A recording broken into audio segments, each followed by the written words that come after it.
Razam, thank you so much for joining me. How you doing, mate? Pretty good, Jack. Really happy to be here, not just on your show, but on planet Earth in these exciting times. Of course, definitely.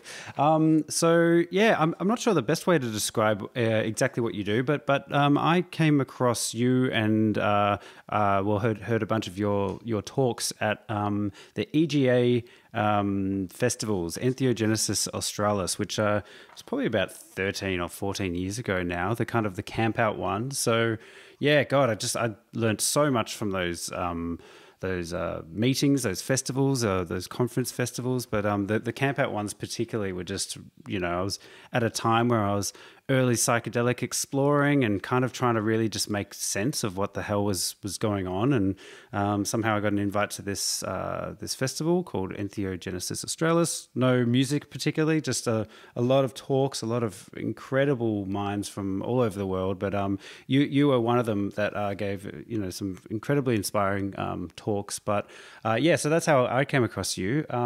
But yeah, what exactly is it that you do? And I think you've got a keen interest in psychedelic and plant medicines and basically how they can kind of aid the human spiritual evolution, perhaps. But maybe give us a quick rundown of what you're all about. It's a very good question, and it's one of those challenging ones for me to answer, publicly what I do and maybe privately what I do. I just said there, thanks for that shout out to EGA. Their Entheogenesis Australis were, the premier kind of psychedelic, shamanic, altered consciousness organization in Australia for over 20 years now. And I know this November they're doing another Garden States outdoor conference, so look out for that one. Oh, great. And, this kind of segues into what I do, but I started out around 2006, as what I called an experiential journalist, and I think I went to my first EGA in 2005, some of the proto meetings. And back then, this was before this current wave of psychedelia, where the mainstream media and the Pentagon and all the kind of power brokers are all on board with psychedelics. This was still in the tail end of the dark ages when these things were right on the liminal edge. And so we were underground back then, and so I guess been a tripper for many years, in the dus scene, in the outdoor party scene. I had a performance trip called Barrel Full of Monkeys, which did a lot of great hijinks. But I guess I was inspired a lot by, I guess, the electric Kool-Aid acid test and the kind of stories of Ken Kesey, the Merry Pranksters, and this approach to psychedelia, which was kind of life-affirming, positive, joyful, tribal, communal, and really reclaiming what Terence McKenna would later call the archaic revival. These elements of, ancient indigenous cultures, which may be the trance, the dance, the altered states, the healing, the communion that comes together from the cohesion of a social people, where there's not a war on drugs and there's not these social kind of, issues around the usage of these substances. And so that kind of party environment and festival environment really shaped a lot of my approach to psychedelia, because it embodied it and it gave me a way to feel the way these things can. I mean, a little shorthand, I'm pretty sure that I remember one of my first acid trips at, I think it was an Earth Core and maybe 98, 99, or one of those early kind of things where Australia was really cutting edge and we really had such vibrant communities in the outdoor party scene, et cetera, et cetera. But I really remember like stepping over like some kind of like camping, demarcation cord, and like having this realization that I was like stepping over into this limitless possibility. And I kind of, because if it's your first time going into what they call a temporary autonomous zone, or a liminal zone, which a festival, a party is not the usual constructs of society. It's somewhere of hedonism and excess, but also potentially spirituality. But it's going beyond the norm, going beyond the known. And I concretely can remember this feeling that everything society had taught me, good and bad, was a construct, and that I could step over and explore for myself these horizons, which I had no idea where it would lead. And where it eventually led to that freedom, which psychedelics really helped, reveal in me, was to know myself. And so you know, the next phase was then to become basically a psychedelic journalist in a time where psychedelics wasn't really favored. And I was working for Australian Penthouse and freelancing, and I did some articles on Albert Hoffman. I went over to Switzerland somehow. I think I went on on a doll payment. I don't know. It was really the old days. But to 2006, I went to Albert Hoffman's symposium on LSD. And Albert Hoffman, if people don't know, was the Swiss chemist who had discovered or invented LSD back in 1938, and it kind of came to more obvious his attention in 43. But it kind of set the world on this path of realizing there's a modern science of psychedelics, and that these things can be used in social conditioning and certain settings which can liberate our consciousness.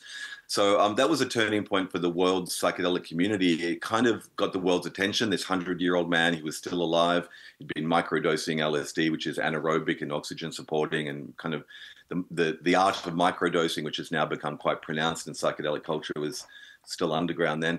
But he was alive and well, and it got the world's attention, this 100-year-old man talking about LSD, his problem child. And it was basically where MAPS and a lot of other kind of strategic NGOs did a lot of kind of NLP and coining this term, the psychedelic renaissance, which has now flourished and also kind of now going a bit off in its flourishing. But, you know, I was reporting on these type of things and consciousness and spirituality, and that segued into my second assignment, which was going to the Amazon. This is stuff I was interested in myself.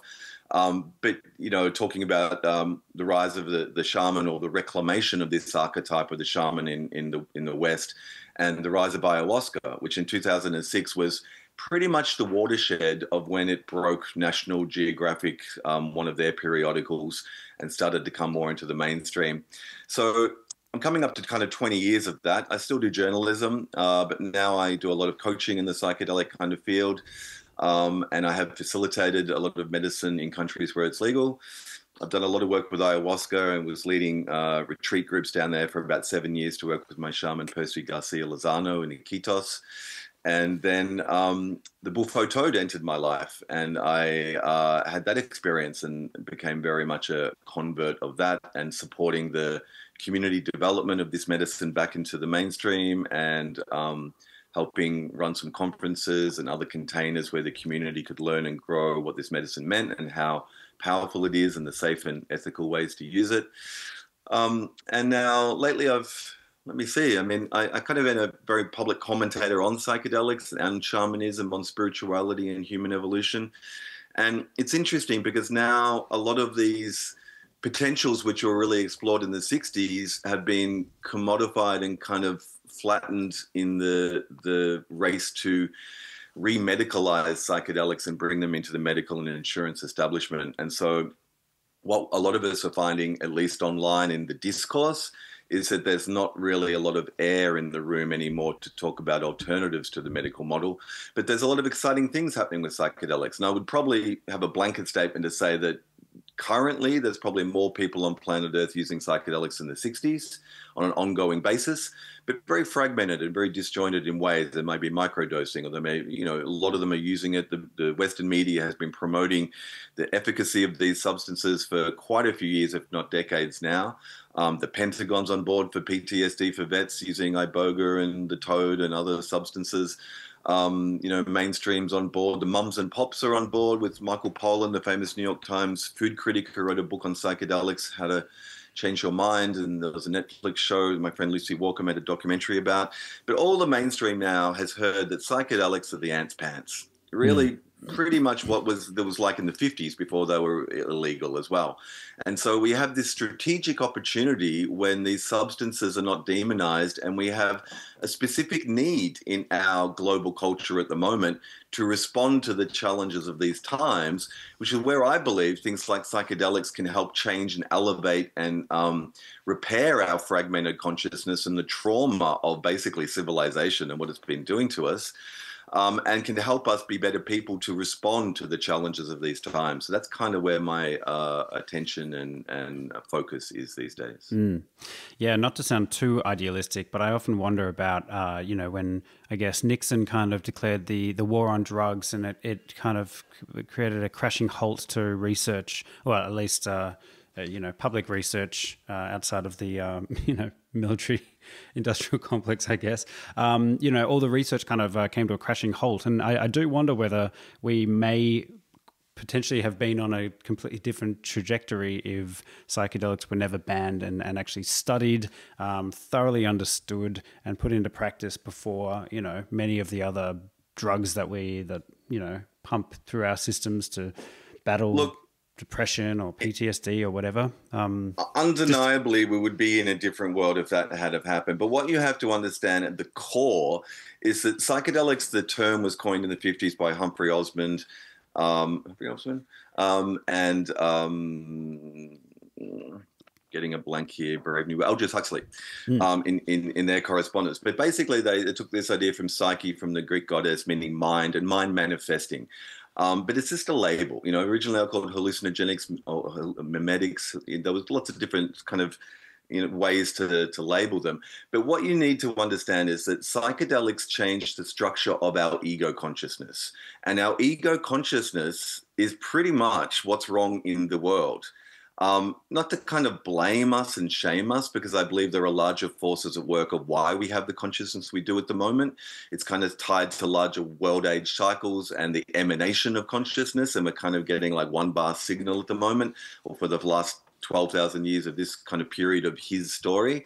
But essentially, the ego came to fore, I believe, when there was a great civilizational disaster 12,800 years ago. They called the Lower Dryas extinction event. Almost everyone died. We went down to somehow they look at the genetic kind of phenotypes and they realized that out of 20 different kind of strands of different, variations of humanity, we went down to one. We almost lost everyone.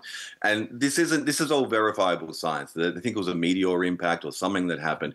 But essentially, my theory is the current ego state we have now is a trauma response, right? I mean, I've talked to a lot of different consciousness people across the world, including Indigenous people, including Australian Aborigines, who basically say, using, our language, that the dream time is coming back, that there's this capacity that we used to have to be connected in a way that we don't have anymore. There was a fall in consciousness. And across the world, there's lots of myths and legends which kind of reflect this. But what I'm getting at is the kind of ego consciousness we have now is what we would call in psychedelic therapy a trauma response, right? It's very fixated. It's very low, narrow bandwidth. It's been entrained by the people that own civilization to be in this work mode of never-ending focus, and the only kind of relief we have from it are the things they give us, like alcohol or the downers, but they don't give us anything to accentuate our consciousness. So psychedelics, before they became psychedelics in the indigenous world, in the planet, in the earth secretes psychoactive substances. Nature makes no mistakes. We have an endocannabinoid system, which is over 80,000 years old. We've had a relationship with cannabinoids, i.e. cannabis, for at least 80,000 years, if not more. Our evolutionary growth has been parallel to our use of psychedelic psychoactive substances, right? What we know with modern psychedelic science is that the traditional psychedelics, whether that's magic mushrooms, LSD, if they're from a lab or from nature, but essentially what they do is they lower or they perturb or alter what they call the default mode network in the brain. Now, the default mode network is kind of the groove of reality you're on when you're at rest, when nothing's happening, but you're getting incoming sensory data, right? And basically, psychedelics loosen that channel at the back of the brain, and they allow your sense of I or your ego to go in a journey into altered states consciousness. Now, anthropologists look at a lot of different cultures which use psychedelics or earth medicines, and they call them polyphasic, which means they have an ability to change the channel on that baseline ego reality. Our culture only reinforces that ego, and it's been many hundreds, if not thousands of years, and it's painful because there's no escape from it. And in modern culture, with all the technologies and all the convergence and all the focus, everything that was meant to free up our time has instead made it that we are 24/7 on our screens getting dopamine hits, changing our neural structure. And it's kind of a ticket to a bad end here. But to come back to the point, psychedelics were often called ego dissolvers. And what they kind of do is dissolve the foundations of just being in that box, that one little box. It's like there's a whole spectrum, but we're only in the red. And we're not meant to be in the red. We're meant to live in the entire spectrum, and that's where the health and well-being comes from. So psychedelics have been called ego dissolvers, because the ego of modern culture, from its trauma, has created civilization, I believe, as kind of a response to this planetary disaster that we had. And the ego is a wonderful tool, but a very bad master, in the sense we need our egos to navigate down here in terrestrial Earth. We need it to choose left, right, up, down. I like this, I don't like this, danger. It's always on, but often we get caught in flight and fear or freeze, or the ego's just so hyper in our modern culture with all the kind of triggers that it's sick, it's out of control. So psychedelics mediate that onness of the ego. They relax it. They bring it into a state of equilibrium from disequilibrium, and from being so heightened in those flight and fear kind of responses. And in indigenous cultures that use things like ayahuasca or psychedelic as medicines, they do that as a community, and they do it on a regular basis. And there was a study done in the early 90s with the Santo Daime, one of the ayahuasca syncretic churches in South America, that Dennis McKenna and Eduardo Luna was a part of. And they discovered it wasn't just the ayahuasca, it was the cohesion of the community that essentially trips together, that then integrates together, that keeps everyone really good. They sort out all their problems, all the buildup of all the whatever they've been dealing with, that it makes them a more cohesive and effective community. And that's what we see in indigenous communities around the world, is that historically they've needed the support of each other to survive. It's really on the edge of survival, right? And so these substances help them mediate the personal politics of their community, and discharge any energetic things that have been building up, and clean them out, keep them clean on a physical level. But number one, they mediate the ego. And so if psychedelics are the antidote to the ego, and the ego, which has built a civilization on the precipice of destruction, that is basically kind of destroying the planet because it's come out of its relationship and its groove of equilibrium with the cycles of Gaia, then psychedelics can be a cure in some ways. And that's a blanket statement, I know. But what we've seen since the 60s or the 50s and 60s on is that people who have taken these have had incredible transformations of not just their health and well-being, but their perspective of who and what they really are, their position in the world. And the vast majority of those people have then contributed enormously back into the cultures and communities they're in, because they've healed, because they're not stuck in that rut of competition, right? They come in this cohesive kind of collaboration. And so I really see that the future of psychedelics and of shamanic earth medicines, and there is a distinction between the reclamation of psychedelics into the Western medical model with the insurance and all that kind of overheads and red tape, and the more shamanic kind of ceremony where you may be sick, but you don't have to be sick to take these substances. There's different degrees of wellness, of spiritual connection. But there's different models, and there's also an urgency in our global civilization at the moment that I think psychedelics have a part to play in helping solve and ameliorate the problems of the ego and what we're going through. Yeah, it's fascinating to kind of hear you put it like that. Obviously, the individual level of healing and overcoming blockages and stuff, but also just phrasing it in terms of creating a cohesive community, and communities really working things out. It's a funny thing to think about how long these things have been illegal for, when you kind of highlight some of the benefits like that. What were some of the psychedelics that I think really turned you on, or really just like changed your mind fundamentally, that just got you, okay, cool, this is worth dedicating my life to exploration? Well, back in those party scene days, I've got to say my first kind of psychedelic was LSD, and it's beautiful. It's a beautiful substance. And it's not just the substance that you're taking, it's the setting, it's who you're with, it's how you are internally, if you're ready for this. And, psychedelics aren't for everyone. We need to say that up front. If there's any underlying mental issues, bipolar, schizophrenia, things like that, some of the earth medicines like the Bufalvarius toad with the bufotenine in it can put more strain on the heart, the vasoconstrictors. So you've got to know your substance most of all. But, I interviewed Jeremy Narby, who's a famous kind of anthropologist who's worked with a lot of the Amazonian tribes, and his kind of contribution came in his book, The Cosmic Serpent, which was documenting a lot of his work with these tribes who work with ayahuasca.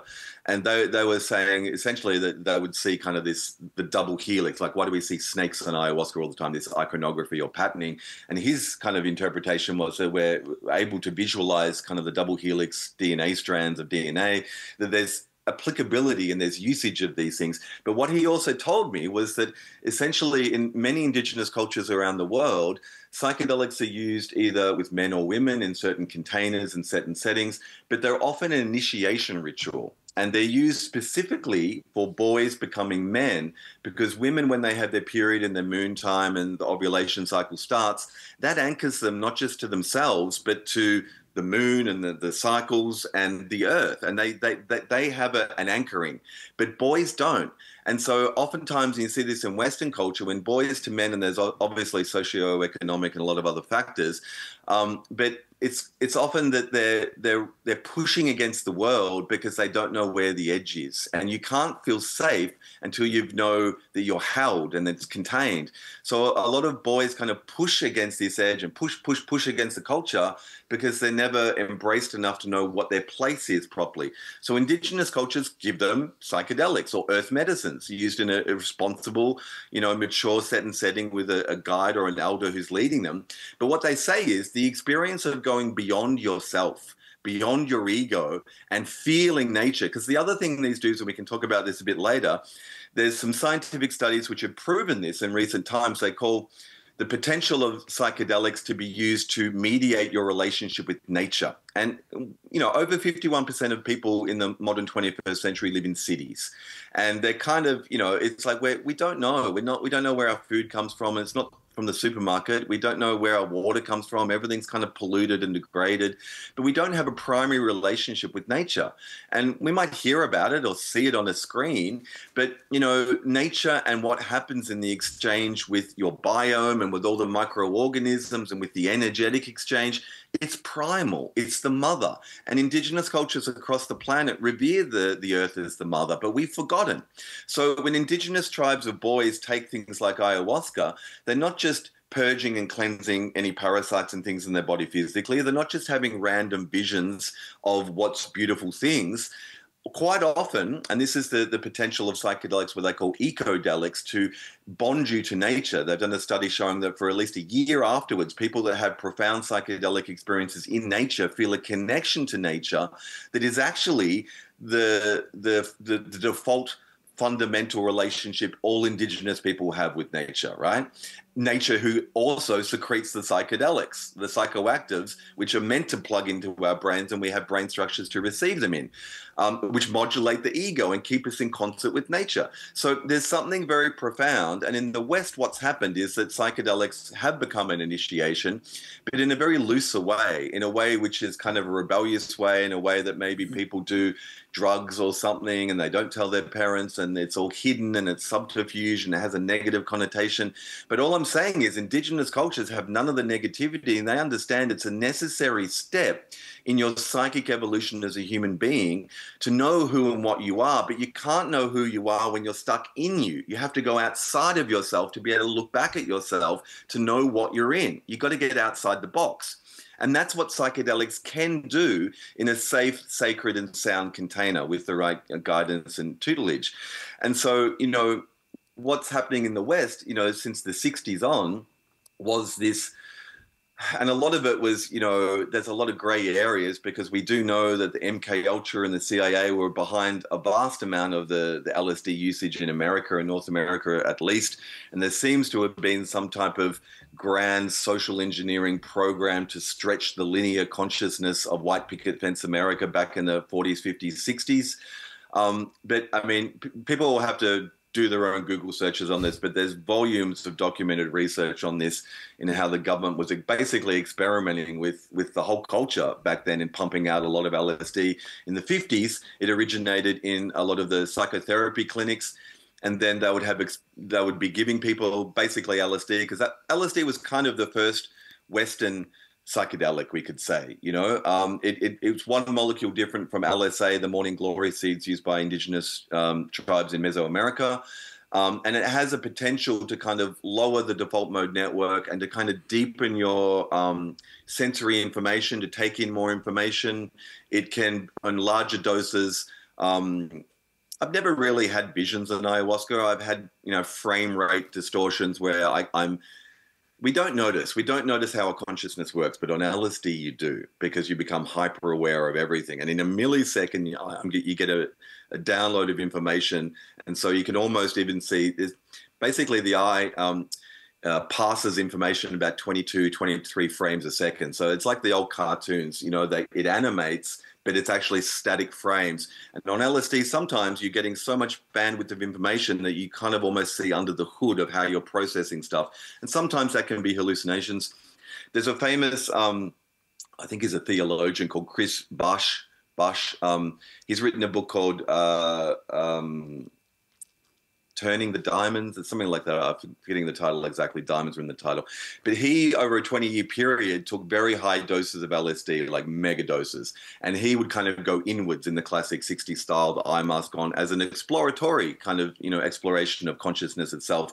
And on those kind of doses and on that kind of setting, it can be intensely visual. But traditionally, on the outward open eyes, it's less visionary and less kind of more maybe distorting or accentuating. But essentially in the 60s, LSD blew open the minds of a generation. And there's conjecture that it basically also kind of dethroned the anti-war movement, which was building up to about 61, 62. And everyone who was in the anti-war movement in the States, or that youth generation, kind of got turned on and kind of got pacified by the LSD. But it always has these flow-through effects that the establishment can't control. And really what it did is that it tuned everyone in to what being human really means. It's not about all the mental stuff. It's not about all the money and the finance and the climbing and the competition. It's about the simple things. We had the Back to the Earth movement, the civil rights movement, all the social rights movements paralleled the LSD explosion, which changed the consciousness of millions of Americans and of the world, and of the choices they made, and of the choices what the culture would make collectively from the individuals changing from the LSD. So LSD was my first sacrament, you could say. And again, the difference between a drug and what we call in more shamanic kind of psychedelic medicine culture, and a drug and a medicine, is intention. Everything's a drug. Like every food you eat is a drug. Every chemical is a drug. It's just a word, right? But we have 50, 60 years of kind of, negative stigma against the word drugs and against psychedelics because of what the power establishment did, banning them in 66 and kind of outlawing a generation of researchers. But basically it went underground, and it made it that the people who continued that work deepened it in ways which had a slower titration coming into the culture. But throughout the 70s and 80s and 90s, we had so many psychedelic underground researchers kind of broaching the mainstream, or broaching the public discourse. We had Terence McKenna, of course. We had a lot of other minds and people that were speaking out more culturally and more broad strokes about what these substances are, what their potentials are, what essentially, to expand the discussion from LSD, there's LSD, there's MDMA now, which is more an empathogen than a traditional psychedelic. But then you kind of really segue into the earth medicines, which have been used by shamanic cultures for millennia. The psilocybin magic mushrooms, the San Pedro Washuma, the cactus, the Liliquai morning glory seeds, the Buffo various toad with 5-MeO DMT. There's dozens more. But these things have really built since the 60s, when the LSD and the more man-made chemicals got outlawed. There was a reclamation of going back to these indigenous communities around the world, establishing relationships. And there's been kind of these growth vectors, which are very pronounced and trackable with anthropologists, as ayahuasca, of course, which we should mention, the most preeminent of them all, which came to large awareness in the 90s through the works of Terence McKenna, and also DMT. So DMT, or dimethyltryptamine, NN-dimethyltryptamine, very hallucinogenic in the sense of closed-eye visuals of circuitry, patternings, geometries, aliens, architectures, ancestors, transmissions, feeling like there's what we would call in Western culture the astral, or what we might call hyperspace, which is what they called it in the 90s. But the idea that there are dimensions of being that we can access or visualize or connect with through the usage of these substances, which are changing our consciousness and tuning us in to all the vibratory realities which exist, and which basically, physics says. I mean, there's a convergence between physics, astrophysics, quantum physics, and psychedelic thought. They're just different languages and different frames to dice up the same reality grid. But everyone's kind of agreeing there's more than just the baseline reality, and that we have these tools at our disposal that aren't just drugs. They're kind of they're replicable technologies of the sacred, because one thing that they can do is it's not about the mind. That's why the psyche bit of the psychedelics is kind of a misnomer.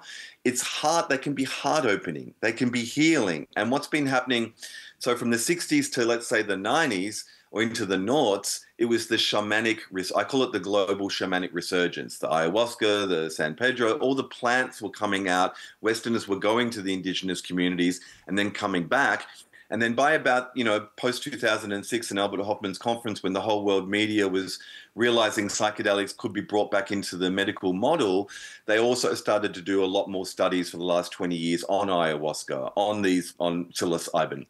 We're now, 20 years later, for instance, here in Australia for almost 2 years now, I mean, sounds good on paper, but we have a legal permission to use both MDMA and psilocybin in very, very narrow bandwidth case usages for chronic untreatable PTSD. It has to fit very narrow bandwidth definitions.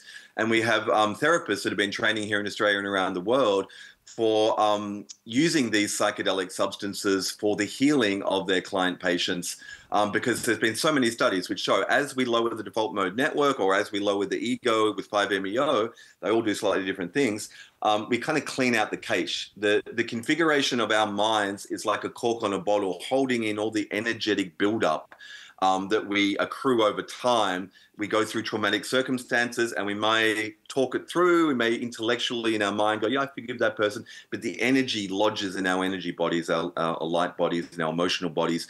And it builds up as disease, and we can have physical sickness or mental glitches because we're holding all this stuff we're not meant to be holding.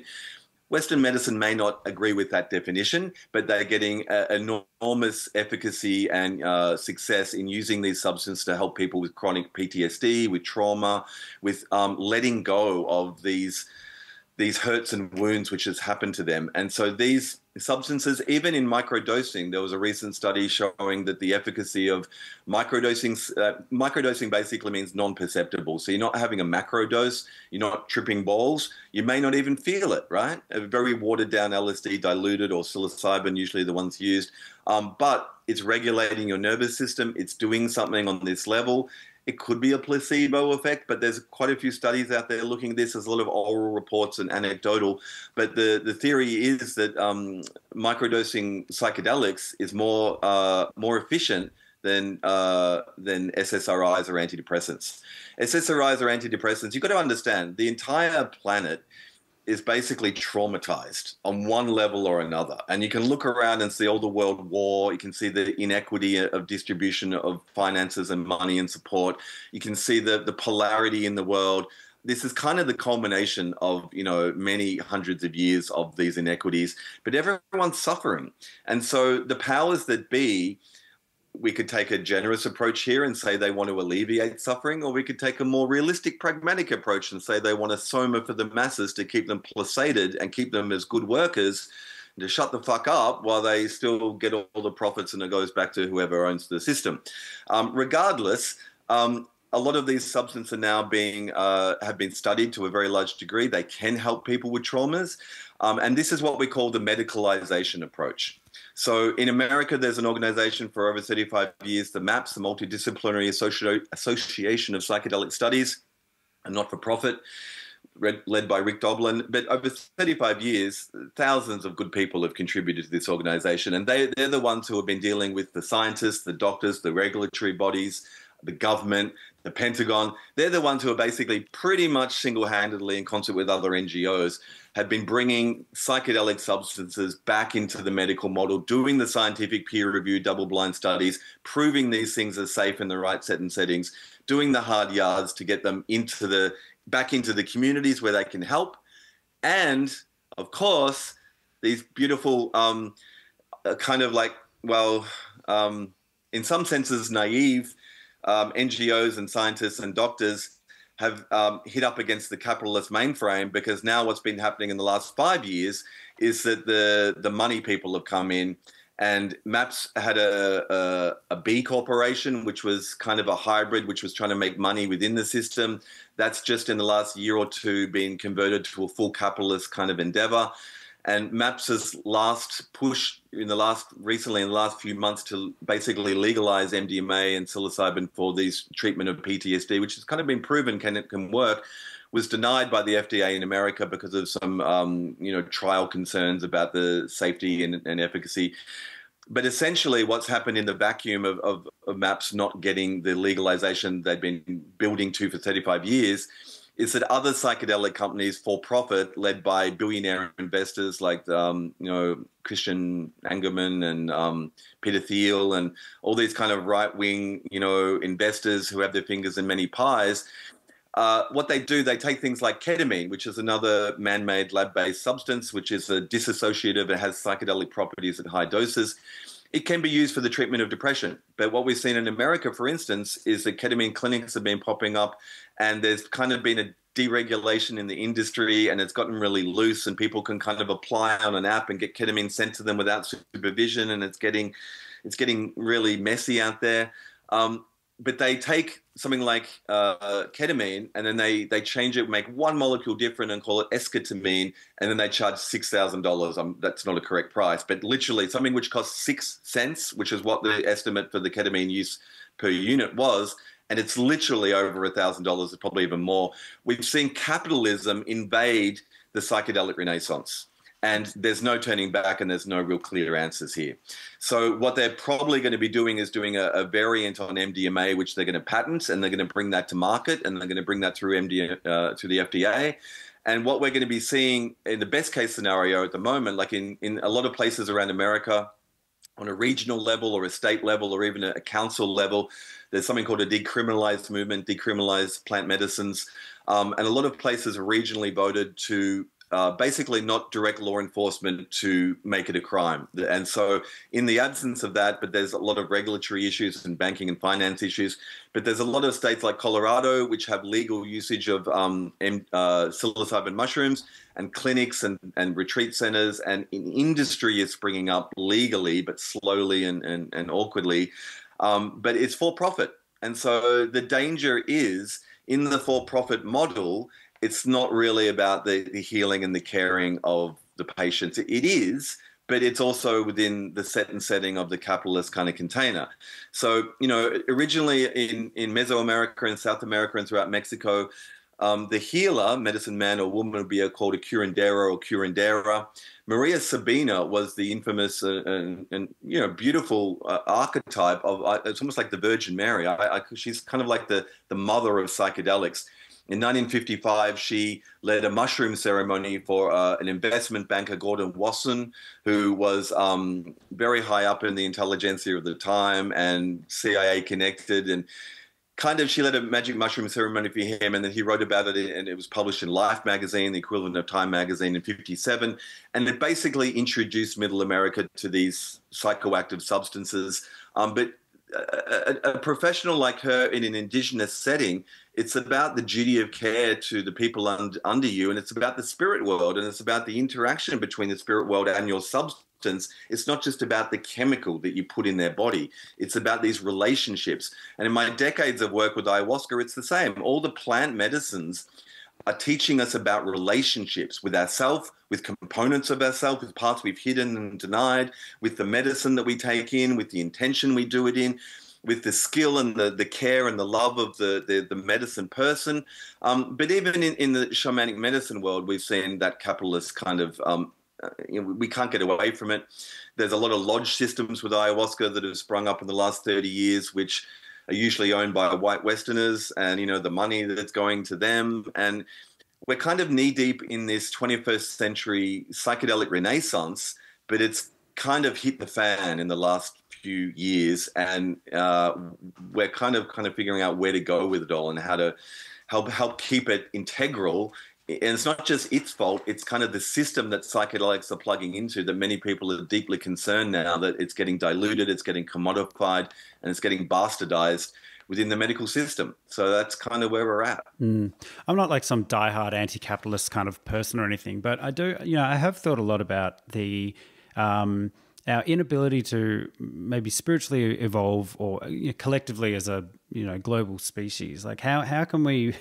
What would it ever take for people to put down their weapons and actually all come together? Like will psychedelics really do it? And obviously there's all the resource battles that we could talk about, but I do think that like part of our spiritual stagnation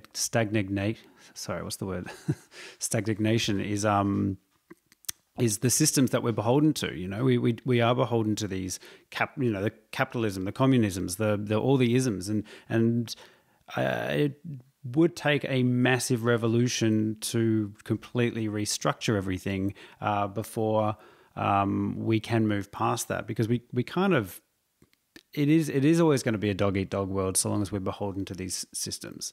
I don't know how to get past that. I think, yeah. But I mean, I can't actually remember if it was Einstein or Arthur C. Clarke, but there's this famous quote that the consciousness which creates the problem cannot solve the problem, right? You have to have a consciousness which is elevated beyond that level of the start of the problem. And you see this developmentally with children. It's like, I don't know, like you're walking along, you're learning to walk, you're a toddler, you spill a glass of water. It's like you weren't watching, you weren't learning, you weren't knowing. You've got to learn, you've got to grow above what creates the problem to solve the problem. And so, what we're seeing now isn't really solving the problem. We have these tools which can enhance our consciousness, and we know that not just indigenous cultures, but historically, psychedelics were used all across the world. There's so many books out now looking at prehistory and the use of entheogens. And it kind of feels like almost all these at the root of every historical civilization, they had an entheogen, something which revealed the divine within, what we would call a psychedelic now. And it was part of their ability not just to be in concert with the earth, but to kind of tap into that bandwidth of information that's available out there and to grow and to learn. So I know it's cliched, and I know it's like the 60s. Because of what happened in the 60s, there's been a political and a social stigma which has smothered all that research for so many decades. And part of the danger is, there was an uncontrollable messianic kind of fervor that happened back in the 60s with Tim Leary and Kesey and all of them, because they felt the revolutionary potential of those times, right? But that's why they shut it down, because there was a revolution in the 60s that was building from consciousness itself. They wanted to go back to the earth. They wanted to, husband the animals and grow with them and just live simply. And that was a threat to kind of the machinery of the economy, right? But we know, what do they say now? There's no trees on a dead earth, or no jobs on a dead earth. And we know that we're actually in this phase in 2025 where it's been 5 years since all the COVID shit hit the fan. It's been 5 years since the WEF announced we were going to have a great reset. We can kind of see in the world that we're actually in a time of great revolution, socio-politically, economically, and environmentally. And it's just speeding up and quickening. And the revolution is happening whether we want it or not. But who's controlling it? It's not the people. For the last, decades, like every time there's a social movement, it gets quashed.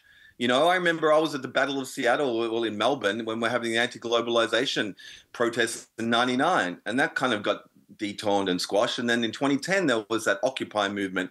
Any legitimate social movement immediately gets squashed by the powers that be, right? And they want these people pacified. And so this is kind of what we're saying. Everyone knows there needs to be a change in the way we're living on planet Earth. There has to be a change. We can't continue the way we're going for so many reasons we could all name. But it never happens because the powers that be control the sandbox. And so, there's this slow percolating thing. I mean, I believe there's a great author called Jamie Wheel, and he wrote the Stealing Fire book 5, 6, 7, 8, 9, 10 years ago, a New York Times bestseller. And it was kind of more Silicon Valley, West Coast America kind of optimization of the entrepreneurial mindset, using technology and psychedelics to optimize our beings. How can we have another Promethean revolution when we're stealing the fire of the gods? And he's a great guy, and I've got his newsletter. And a couple of weeks ago in his newsletter, he was commenting on all this social unrest in the world and the Trumpian stuff and the way it's all hitting the fan. And he was saying, well, what's the psychedelic community going? And there's a few options, It's like, well, the medicalization model, not going to change anything, right? It might replace antidepressants. It will help a lot of people within the system who can afford $3,000 to $6,000 for an 8-hour psilocybin session with 2 therapists under their insurance model, but it's not going to help everyone. There's also, as I said earlier, this decriminalization movement and like this plant empowerment movement, which is encouraging a more decentralized approach to shamanic medicine ceremonies, to make them not about the money, to have an entry point for the community. And that really is, I think, the way it should go in terms of community-based ceremonies and figuring out, like with Santa Daime, they grow their own ayahuasca, and then they sing to it and they purify it and they pray to it and they drink it together. And then, it's a different experience when you're engaged with the medicine in that way, that you have a connection to it that's deeper than a peak experience. You paid $500 for a ceremony, you rock up and you've been busy all day at work and you've just left the office cubicle and you come to your ayahuasca ceremony and you drink your ayahuasca and you have maybe a beautiful experience, and then you go back home and then you go back to work on Monday. Nothing changes. Maybe you get rid of some childhood trauma, and then maybe you're a better worker and you're more efficient at your job and you get a raise, But then meanwhile, the next week the company collapses because it's all been outsourced to China. It's not going to change anything. It's going to change people who can afford the medical model, right? The next model, as I call it, the global shamanic resurgence, it is changing things, but it's kind of still stuck in that same interface of how do we get to enough people when the people are usually spiritual pilgrims going back to Peru or South America or other places to experience these medicines under the tutelage of experienced medicine indigenous people, men and women, and they can have profound effects. And there's been a whole generation or two now where some people that experience profound healing on things like ayahuasca or bufo toad then feel like they want to share it with others, and they feel like they want to take on the responsibility of being practitioners or facilitators or providers of these medicines. But it's all underground. But there has been a great upsurge in this shamanic movement of having, I like to say that ayahuasca kind of came out of the jungles, let's call it in the 90s. One of the first Western lodges was in 1990, the Sachamama Lodge outside of Quitos with Don, I'm forgetting which Don it was, one of the ayahuasqueros. But it's been like 30 plus years or longer where ayahuasca has lodges to receive Westerners in South America. And a lot of those, I'd say maybe under 10%, but enough people have come back and have learnt how to work with these medicines, sometimes most often in a diluted way that doesn't have the decades of training that the indigenous people do with things like ayahuasca. But it's still reaching out to embrace the world, that vine of ayahuasca. And there's kind of neo-shamans now, which are around, and there's good things and bad things about that. And I've spent a lot of time in my outreach, in my kind of community development in China, in train. Since 2015, a whole generation of people that have been working with the bufo various toad, rightly or wrongly, into best practices, into safe containers, and trying to help people support themselves so they can support their communities. I would say that the global shamanic resurgence and the underground usage of these substances is at least 100 to 1 or 1,000 to 1 of what is in the current medical model, because the medical model hasn't taken. It's all in infrastructure building at the moment in the West. And so people are getting healing. And when Michael Pollan released that How to Change Your Mind book, it was a New York Times bestseller. It's like tens of millions of people heard the message, but there's no legal recourse for them to go to a legal therapist above ground in their insurance model. very, very few. In very, very few, you can go to Colorado, you can go to certain areas in America. So the vast majority of those people were pushed into the underground, and through word of mouth and through social networks have discovered that there are practitioners who are serving these powerful earth medicines, hopefully in an integral and ethical way. And so there's a whole generation and a lot of teething issues around that. But we have reclaimed the shamanic model in the West, undeniably. It's just that it's not as visible in the mainstream. But you're seeing it percolate out. And back when I was reporting in ayahuasca, I've written 2 books on ayahuasca. You can find them on my website, razam.com. But I did a book called Aya Awakenings, which later became a documentary film. And I did the ayahuasca sessions, which was, interviews with ayahuasqueros and curanderos and people in the medicine communities, both Western and Indigenous. And, basically there's been this growth spurt and there's been this interaction where we have reclaimed it to a very large degree, but it's still growing and there's a lot of teething issues on it. So now we find ourselves at this juncture where it's like, what next? And as you were saying, it's like, I feel that we can't evolve beyond the consciousness we've got without help. There's still a Judeo-Christianic kind of taint over what some people could call, in maybe the more spiritual circles, the left-hand path, right? That, oh my God, you're taking a drug to accentuate your consciousness. Isn't that cheating? Isn't that illegal? Can't I just meditate in a cave or meditate in my room before work for an hour each day? Won't that save the planet? It can. If you have a dedicated practice, and if enough people en masse have a dedicated practice which tunes them into whatever they define it is that they're connecting to, that's beautiful. But what we found with psychedelics is, with meditation, for instance, all the Eightfold Path of yoga and all the ancient techniques have been woefully commodified and diluted down to kind of like, some kind of hip hop yoga class, which is nothing wrong with it. It's good exercise.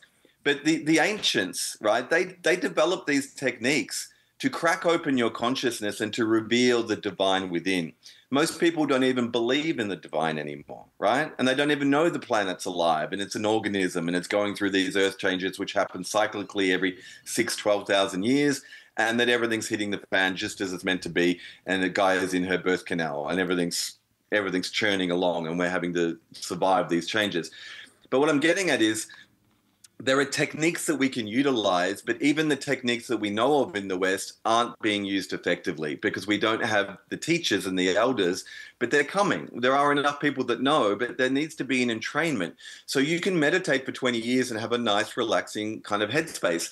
We know that in the Vedic maps of consciousness, they call what we call the mind sattva, and they say it's like an ocean, and that we live on the surface of the ocean, and the rippling waves are our endless egoic thoughts, endlessly waving and hitting the shore and thinking again. It just doesn't stop.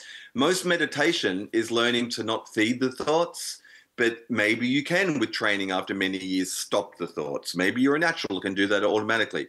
I can't, because I've got a very busy mind, and I know most people in our culture, because we're so hyper-mediated by our technologies, the speeding up of like all the information ecology, our screens, the dopamine hits, the blue screens, which cause cancer, by the way, look out for that.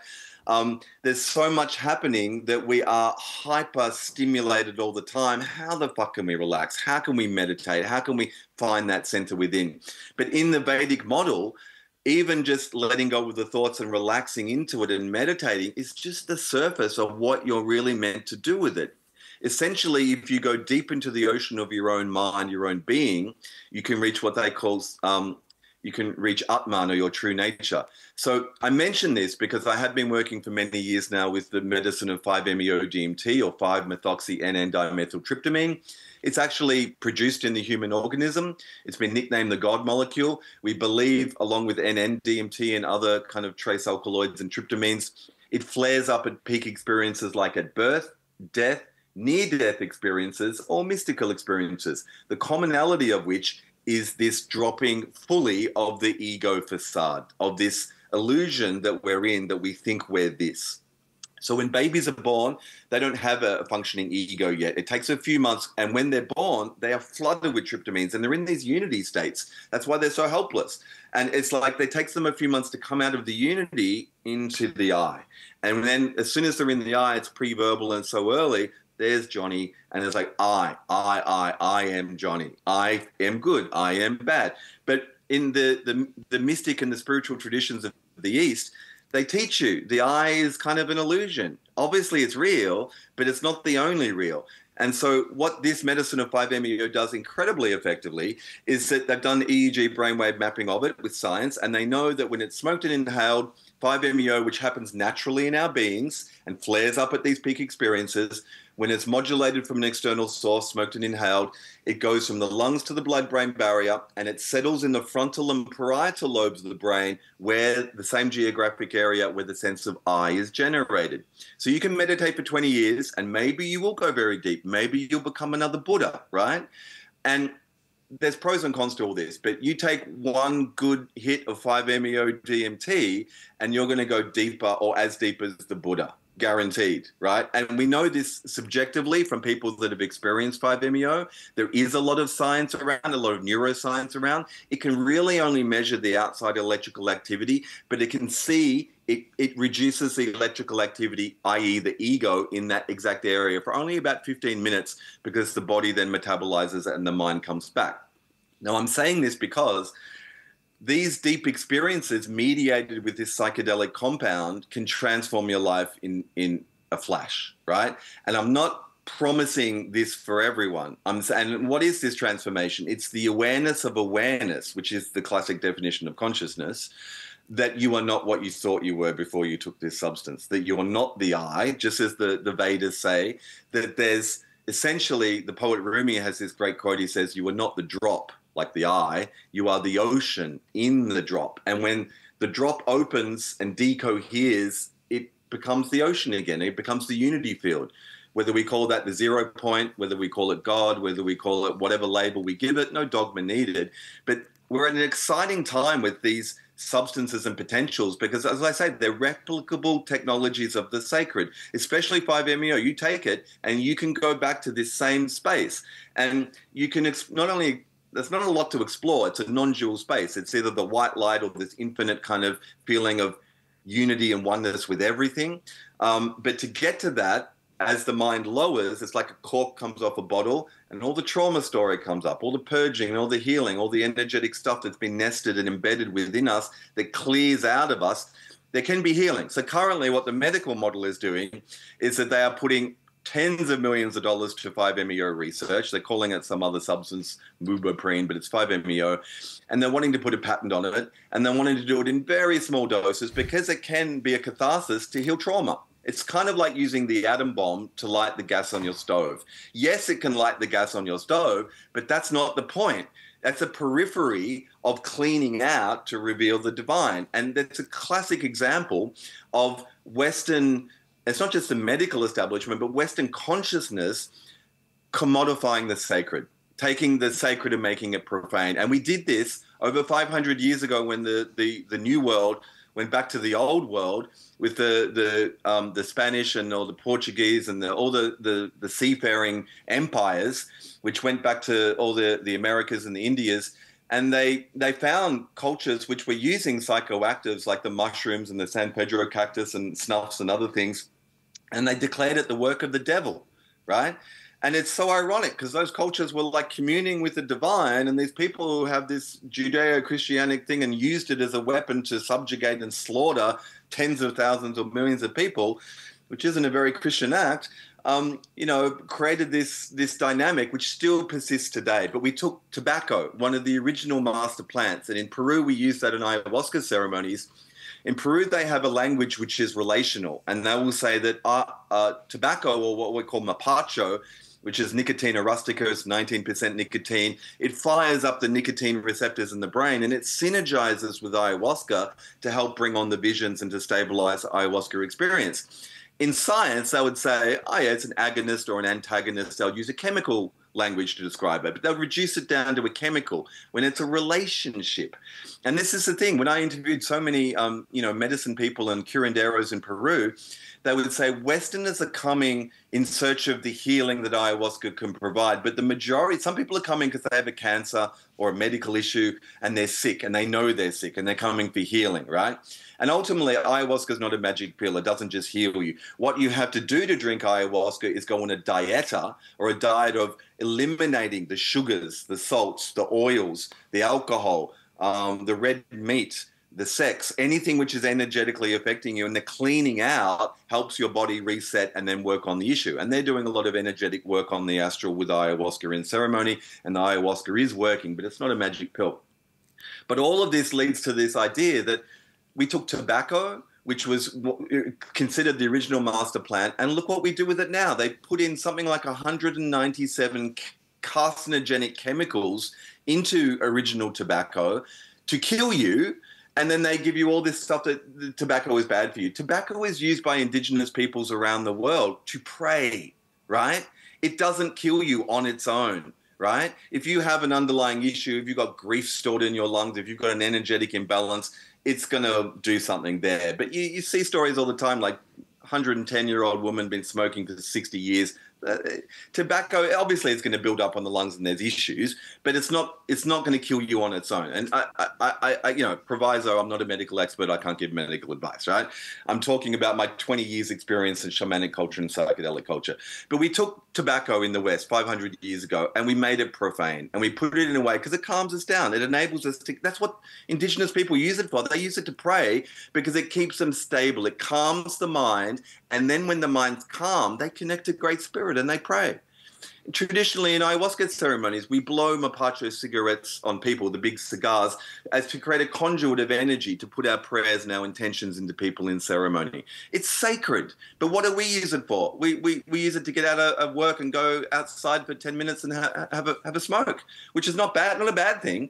It's just that they bastardized tobacco and they've made it carcinogenic. And so in the same way, we've taken all the sacred substances which were sacred and we've made them profane because our consciousness doesn't understand sacred, because we are out of relationship with the earth, which produces the sacred substances and is sacred herself. And we're kind of sacred, but we've fallen out of remembering we're sacred, right? And this is the thing, remembering who and what we really are is the change of consciousness we need.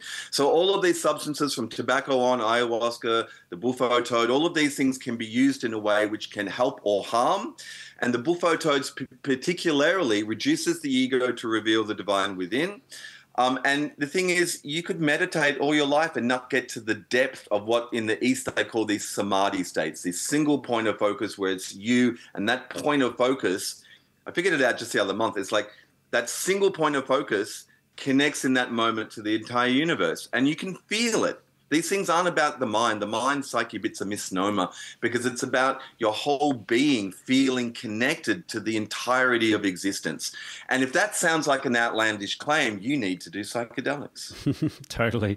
No, I resonate with that so much. And, kind of talking about like the divine within us, I think that was one thing that I've probably throughout the, last decade or more of exploring psychedelics and stuff was always something that I was always stuck on. It's that rational mind versus that intuitive mind, I guess, or logical mind versus intuitive mind, where you'll have these extremely divine, all connecting to the entire universe experiences. But then I will come back and wonder whether, look, our minds are incredibly complex. Is that just a connection of the mind, and that does come down to reducing it all to chemicals? Am I just being flooded with dopamine or oxytocin and DMT and I've had the illusion of a God moment or something? But I think as I've continued down the path and actually particularly the tryptamines, the DMTs, the ayahuascas, and the 5-MeO DMT bufo, which is just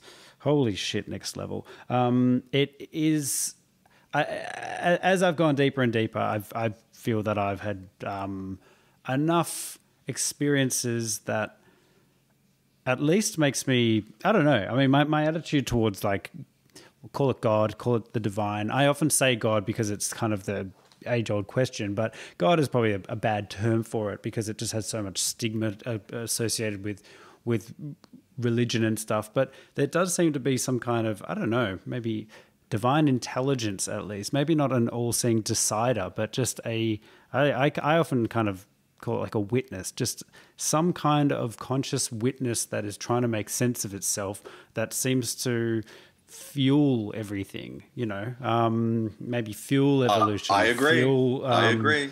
Fuel, well, that's the purpose. That's kind of what Yeah. they call the divine intelligence or the divine blueprint, that everything is so, I mean, you know, physicists will say, and so many physicists were kind of believing in God because they know the math, right? And that math is like the language of the universe, is that there are so many complex impossibilities of like the orbits of the moon and the earth and the planets, and everything has to be exactly as it was. One little iota off and life could not exist. It's like there seems to be an intelligent design to everything. And now we've got modern days where, you know, simulation theory and everyone's like, I think we're in a simulation. These are just different labels for ancient ideas of samsara, of Lila. It's not that what we're in isn't real. It's just that what we're in is kind of the shallow end of an infinitely dimensional architecture, which continues on in hyperdimensions, which potentially and most likely has its own intelligences and entities which exist in it.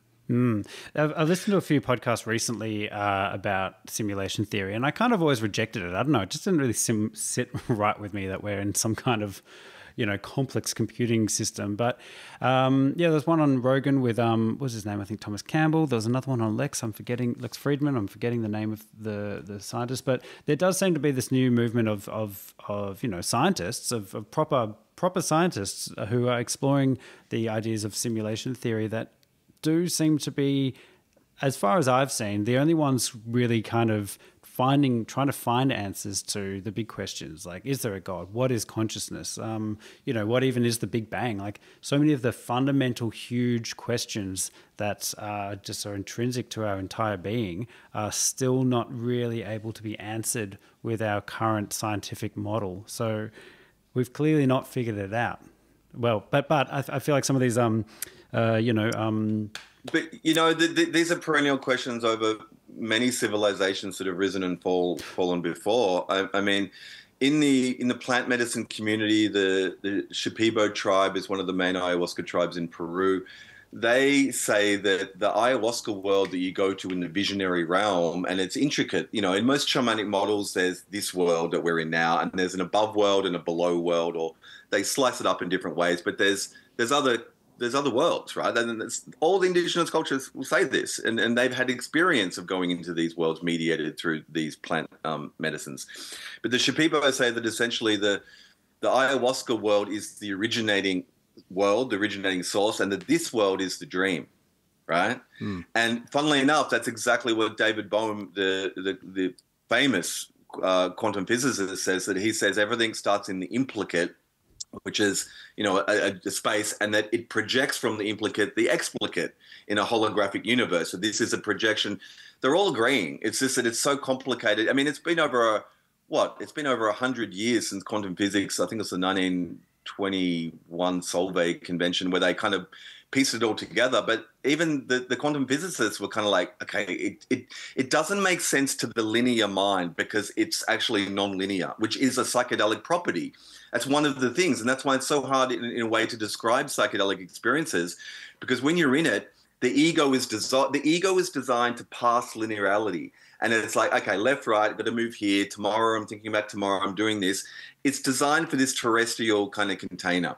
And as psychedelics modulate the ego and drop it, what's left is an intuition, which is its own connection and own intelligence.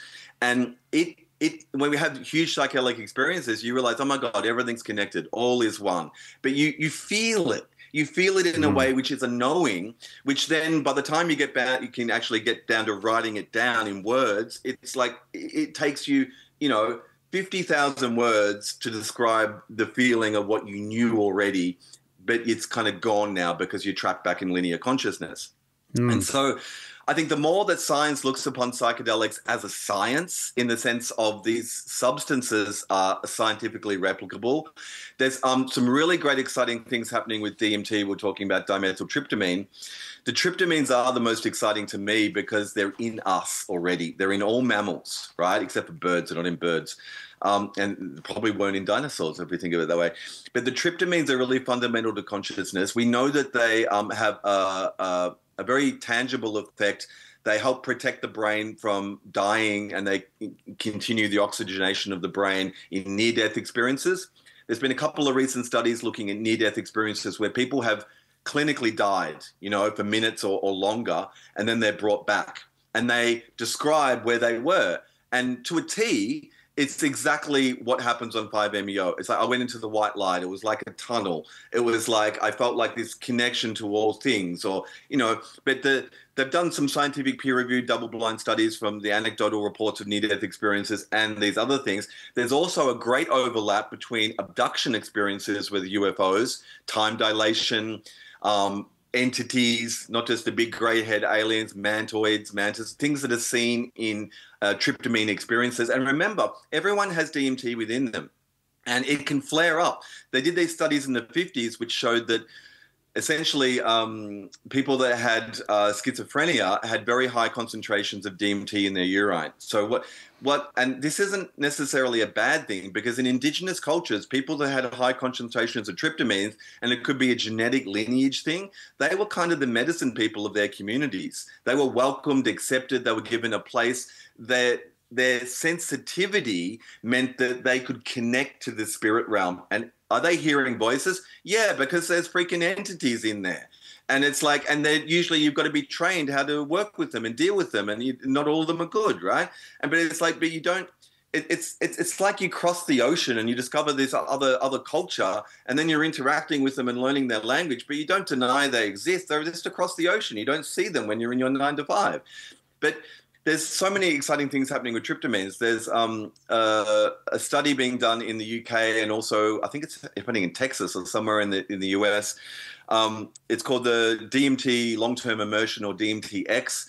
And Andrew Gallimore, who's just released a book on this and on DMT. He's a neurobiologist who lives in Japan. You had a great chat with him, by the way, on your old podcast. I listened to that. It was wonderful. Many years ago. We did a 5-MeO versus an NDMT kind of webinar about a year ago as well. But he's a great guy, and he's done a lot of free content. You can check on his Andrew Gallimore. I think Alien Insect is the name of his website. And he's got a book that's just being released now, all about DMT and all the scientific studies. And what he's devised with Rick Strassman, who was a scientist in the 90s who did the only legal research in 1990, 1991 for like 25 years. And it was kind of the premier and only DMT research again for almost another 20 years. And he's devised with Andrew Gallimore and Rick Strassman a protocol for intravenous drip. And so it's kind of weird in a way, because when you drink ayahuasca, you take the Banisteriopsis carpi vine, which has harmine and harmaline, which are MAO inhibitors, and an MAO inhibitor stops DMT breaking down in the gut. Our bodies have DMT, as we said, but it's broken down continuously by the MAO inhibitors in the gut, so we're not tripping all the time. Some people are more sensitive and, they have these peculiarities. So the ayahuasca vine is mixed with DMT-containing plants, usually chacruna, chalaponga, sometimes 5-MeOs in there. And when you drink it in that liquid form, it goes into the gut and it lasts for a couple of hours. And so what they're doing in this scientific DMT-X study is kind of in a scientific, white bread way, reinventing. I don't know why they don't just drink ayahuasca, but they want to do just with pure DMT so they can measure the ratios and they can do all the science on it.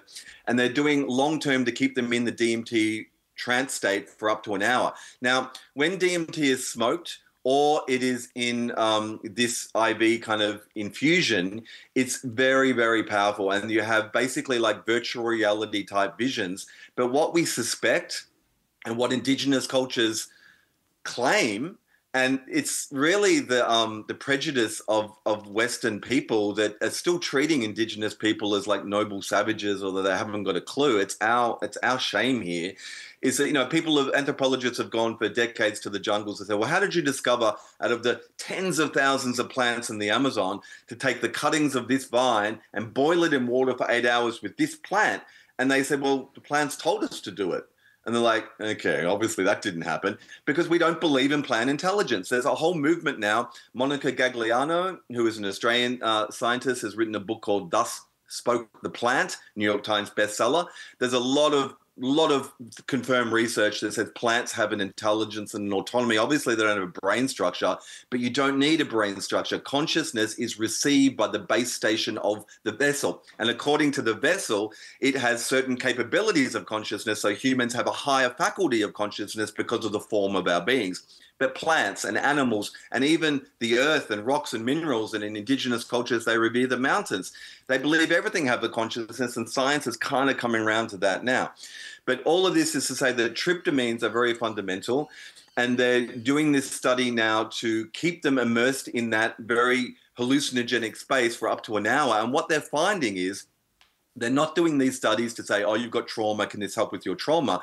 They're doing it as an exploratory model, which is so exciting because it's essentially in the medical model, but it's transcending the medical model to explore not just the human condition, but reality itself, and to corroborate the indigenous claims for millennia that there are other realms that we can access with these substances. And so when people go in on these scientific studies, there are commonalities where they can go in again and again, and different people can go in, and they're kind of consensually agreeing that it's the same geography they're going into. It's not a hallucination in their brains because everyone is experiencing these levels of the geography and sometimes the entities or beings that they are meeting, right? And so this is what Andrew Gallimore's kind of thesis is, that this is kind of a technology, this substance, DMT, that is in our brains, that we have had different ego functionality and configurations to enable us, like Dreamtime, to connect and see these entities, being spirits.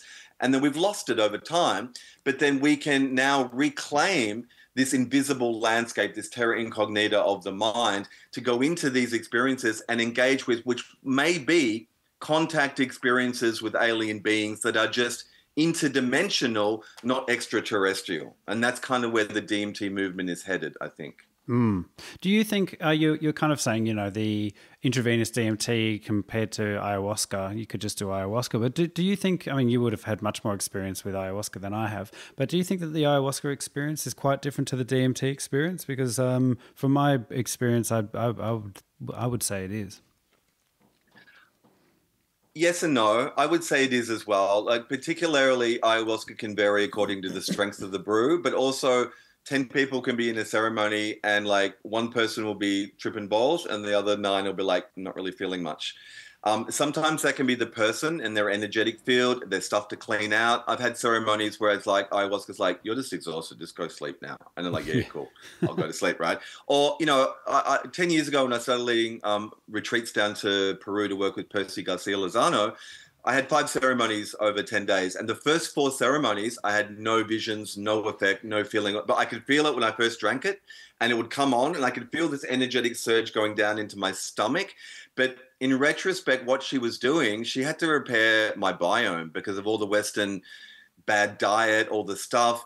And your gut is where you produce all of your natural endogenous psychedelics. Your serotonin is produced in the gut. All your other psychedelics, it travels up to the brain, but most of them are produced in the gut. And so I felt that ayahuasca, originally in the indigenous setting, they would work with ayahuasca vine, but not the DMT plants. They would do it to clean out the gut and any microorganisms in the jungle which were making them sick. There's a suspicion with anthropologists that ayahuasca with the DMT brew and the leaves in it was really only starting to come to the fore in the 80s around Iquitos and that area, when more Western contact and the tribes came together, and there are other socio-political reasons. But what I'm getting at is ayahuasca traditionally can be hit or miss. And sometimes the first time you drink or the first few times you drink, it's repairing you, it's healing you, but you're not getting the visions because someone has told you that it's all about these visions. And it's hard to, in a snapshot, describe ayahuasca. I wrote a book about it. It's 400 pages. I made a documentary, and the documentary is only 3 chapters of the book condensed down. You don't really even get it in the documentary. The book does, Ira Awakenings, it's out there, A Shamanic Odyssey. But it's a profound medicine, but it doesn't affect everyone the same. And this is exactly the problem. The West is trying to take these substances, even when they're respecting them, but they're trying to make them a one-size-fits-all, right? And it's not like aspirin. It's not like a pill that if you're a certain body weight and you take this drug, it's going to affect everyone the same. And we're going to do 10 years of testing and sink $30 million into all the protocols. And then we're going to own it. And we're going to know that we release it in the market and it can be sold in supermarkets and everyone's going to have the same effect. There's no relationship there. Ayahuasca is very variable according to you, your blocks, your trauma story, your diet, the hardness of your head to be able to let go into it. and the brew and other variable factors. But then having said that, ayahuasca, I think, is superior in so many other ways because it's organic, it's long lasting. You just have to have a second cup. There's something about an I deferred to smokable NN-DMT and then 5-MeO because I was not regularly getting those visions on ayahuasca either 20 years ago back in when I was starting out. And I've got this, it needs a lot. I'll do 2 cups and try to break through. And there's this Western gung-ho adventurism which wants to break through. And I've done it too. I get it as well, right? But that's why we want to, they took another sacred substance used in Mesoamerica called Salvia divinorum, right? So it's in the sage family. And when Maria Sabina revealed the secret of the magic mushrooms to Gordon Wassoon in 55, she didn't say boo about the salvia. She was very canny. She only told Gordon because the village chief told her. It was authority, patriarchy kind of stuff. But they kept it quiet, and salvia didn't really become known in psychedelic underground until the 90s, right? And what happened since then is they took one of the most sacred, revered substances used by indigenous cultures, and they said, and indigenous cultures would take the salvia leaves and they'd curl them up into a little ball and they'd put them in the side like a coca leaf and they'd just chew on it and it would come on slowly. And so what I'm getting at, ayahuasca's like this. You drink it, it comes on slowly. It can be forceful, it can be full on, it can be super powerful, or it can be hit or miss. But there's a relationship which is, you've got to be more patient with it. Maybe you have to do a few more ceremonies, do a few more clearings.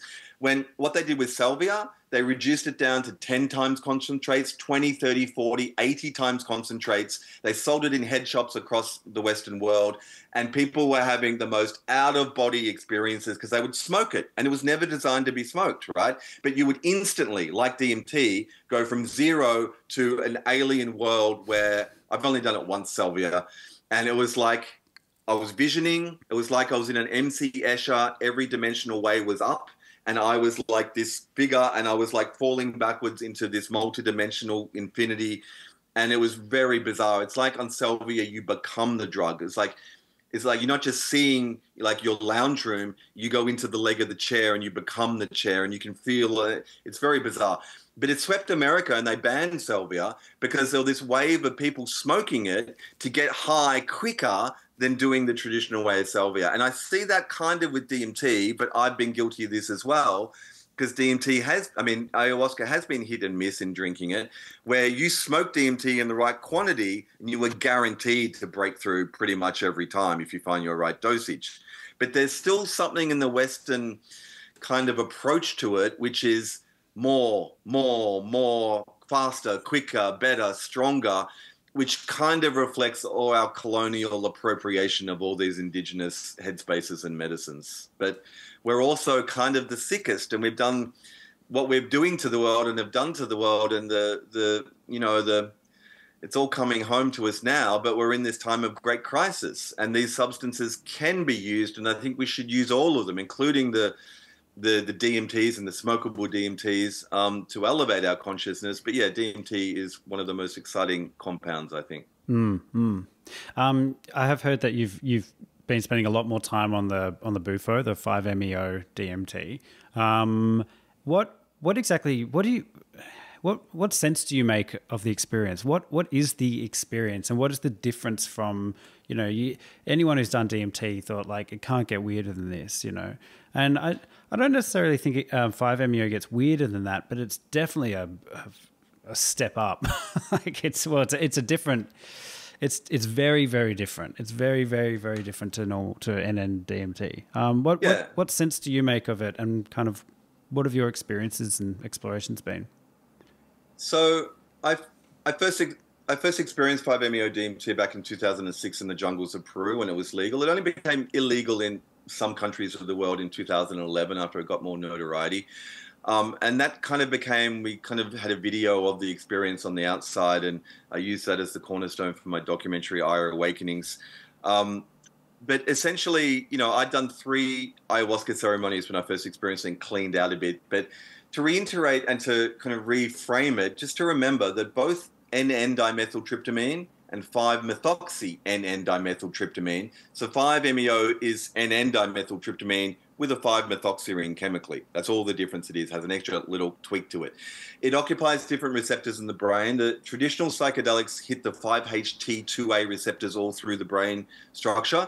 The same receptors that antidepressants occupy. So if you're on antidepressants, psychedelics won't work for you, which is ironic because I've just proven that psychedelics can cure the depression that antidepressants don't cure. They just band-aid and keep you on it forever.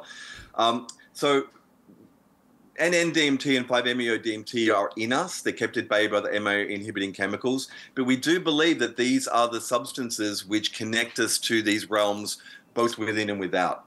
And so 5-MeO-DMT targets the 5-HT1A receptors in the brain, and we do know that it is a completely different experience to the visionary experience of NN-DMT. 5-MeO is traditionally not visionary. It's traditionally kind of a death and rebirth experience. And again, remembering that these compounds are released in the brain when you are at the point of death, or you think you're at the point of death, and they're there as neuroprotective, keep the oxygenation going. But when we have a near-death experience, according to all the, the reports of people who have survived and come back, everything people experience is exactly what people experience on NN and 5-MeO, which is what's released in the brain at the point of death. It's very interesting. These states of mind, you don't have to die to experience. Not only do you have to take a substance like the toad or a synthetic 5-MeO or NN-DMT, essentially the human organism is wired because we have these tryptamines within us, but it works on the serotonin system, and the serotonin system is where the melatonin, which is also a tryptamine activated by light. There are shamanic cultures throughout South America and Mesoamerica and Mexico. Mantak Chia, the tantric master, also provides these experiences in Thailand called darkness retreats. And if the human organism is in darkness for 10 or more days, and they kind of set you up like at Mantak Chia is in a dark room, it's like a fully functional room, and there's an antechamber, and when they bring in the food, they're in there. So you never see light, there's no cracks, there's no light. And so there's a culture in Colombia or Ecuador called the Kogi, and they don't work with psychedelics per se, they work with energy and just spirit, but they're medicine people. They keep in darkness for the first 7 years of their life, right? And the thing is, and I did iboga, another powerful psychedelic entheogen, which is from an African root bark. And on iboga, I could see in the dark for 12 hours each time, guaranteed.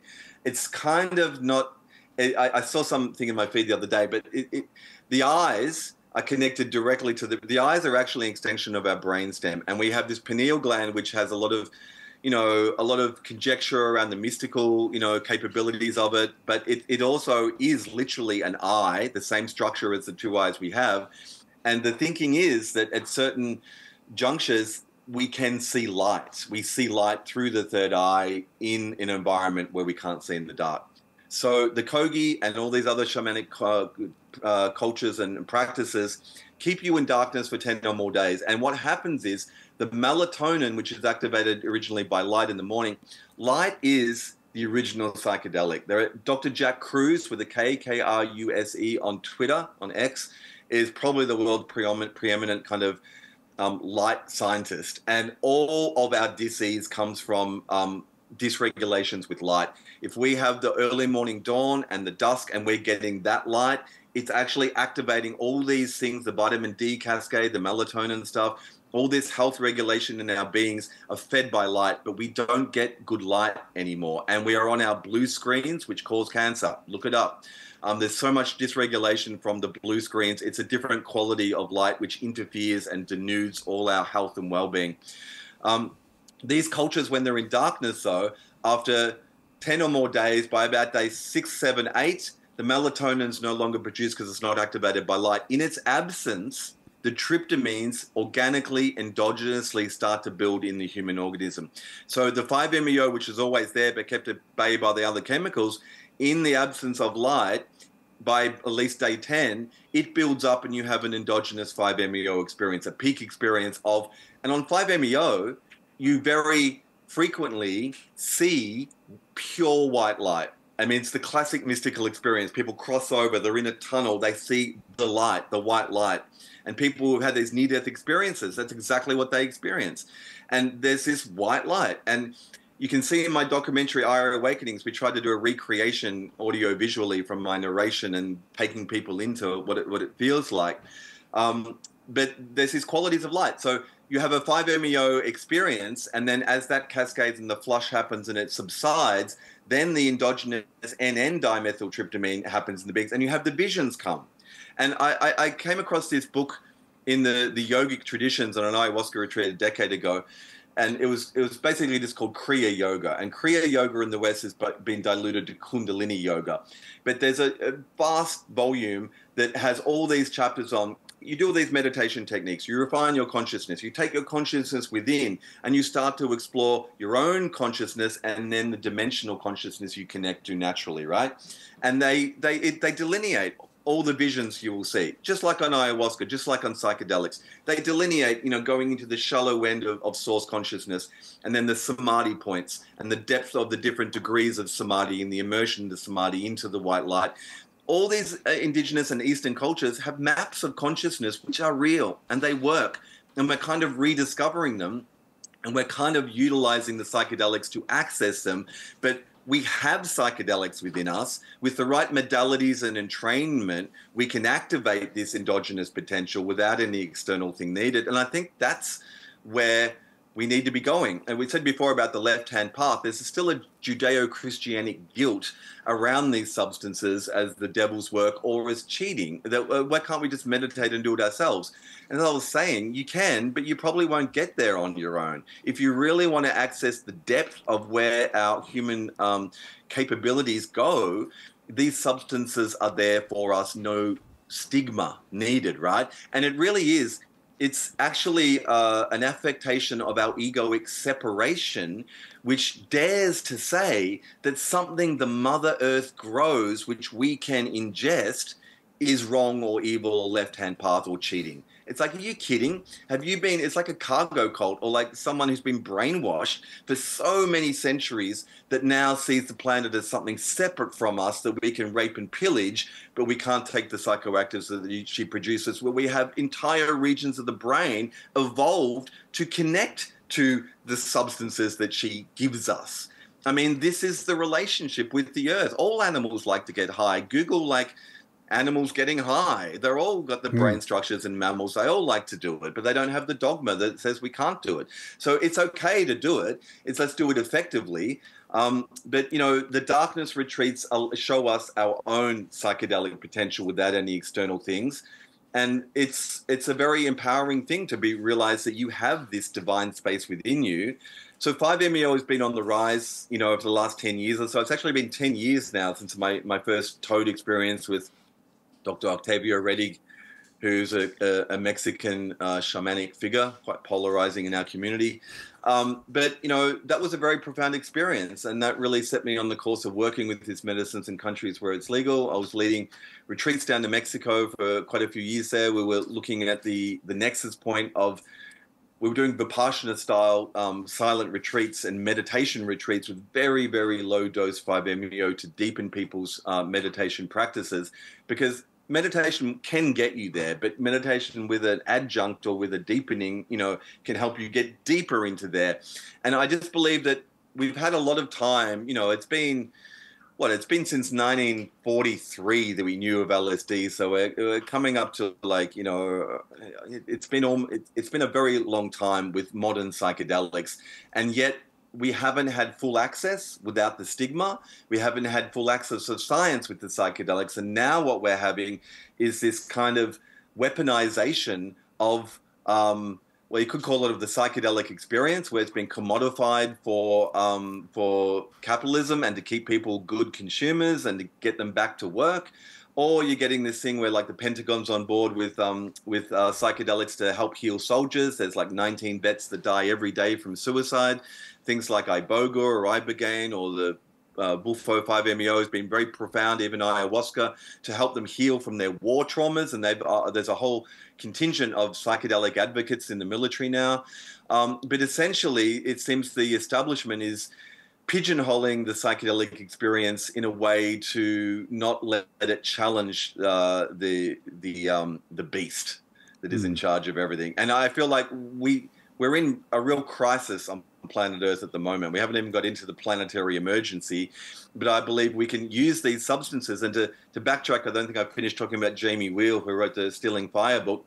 He did a recent newsletter where he was saying that, you know, there's all these resurgence in evangelism and Trump and the right wing kind of America and the Christian things. When I would drive in like California for many years when I was living over there between LA and San Fran, and I'd tune into all their like fringe little hick radio stations where they'd be banging on about Jesus.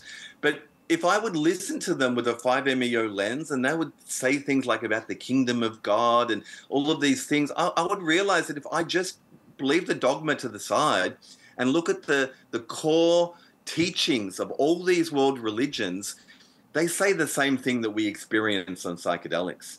And that my experiences of God and of the divine on 5-MeO, which is within me, has this heartfelt appreciation that I can appreciate the religious cultures that exist throughout the world, as long as they're not warring and as long as they're not trying to say that you're illegal or you should be killed. And there's so much dogma. There's so much weaponization of religion that has happened that now we don't like the word religion.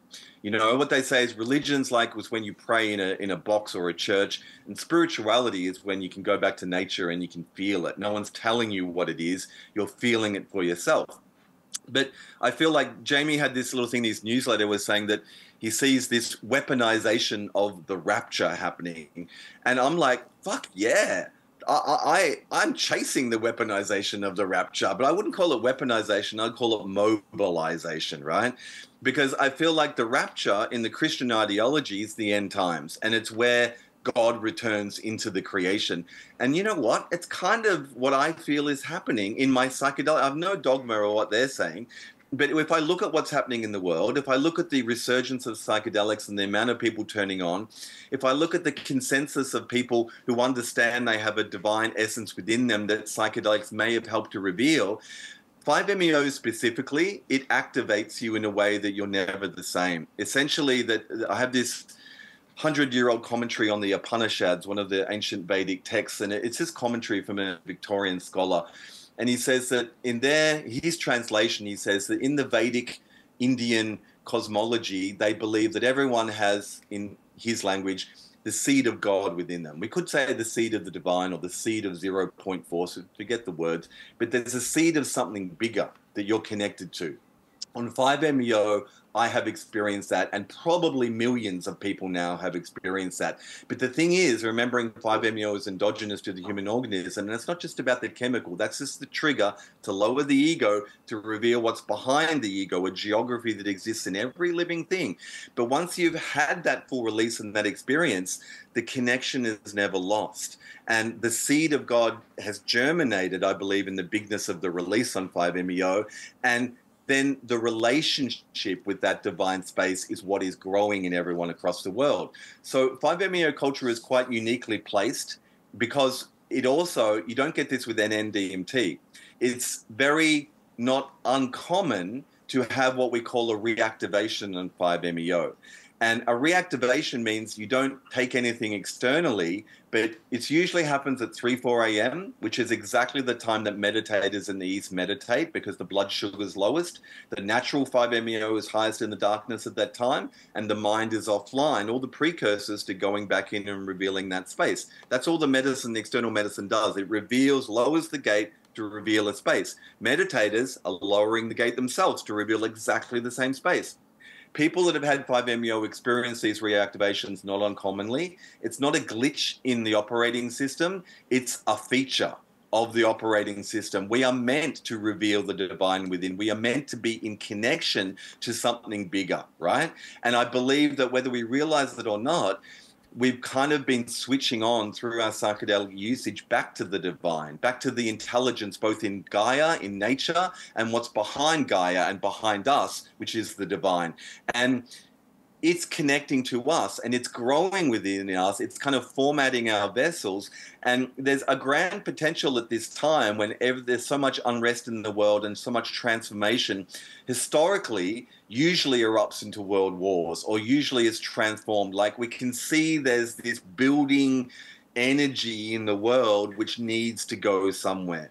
And so it's either going to be an apocalypse or a revelation. And so I kind of have a lot of sympathy for the Christian dogma of this idea of the rapture, because what I see happening with psychedelics, or what we call entheogens, which was the more politically correct name they did in the 80s when psychedelics were stigmatized, and entheogens in the Greek translates to revealing the divine within. It's already there, you're just revealing it.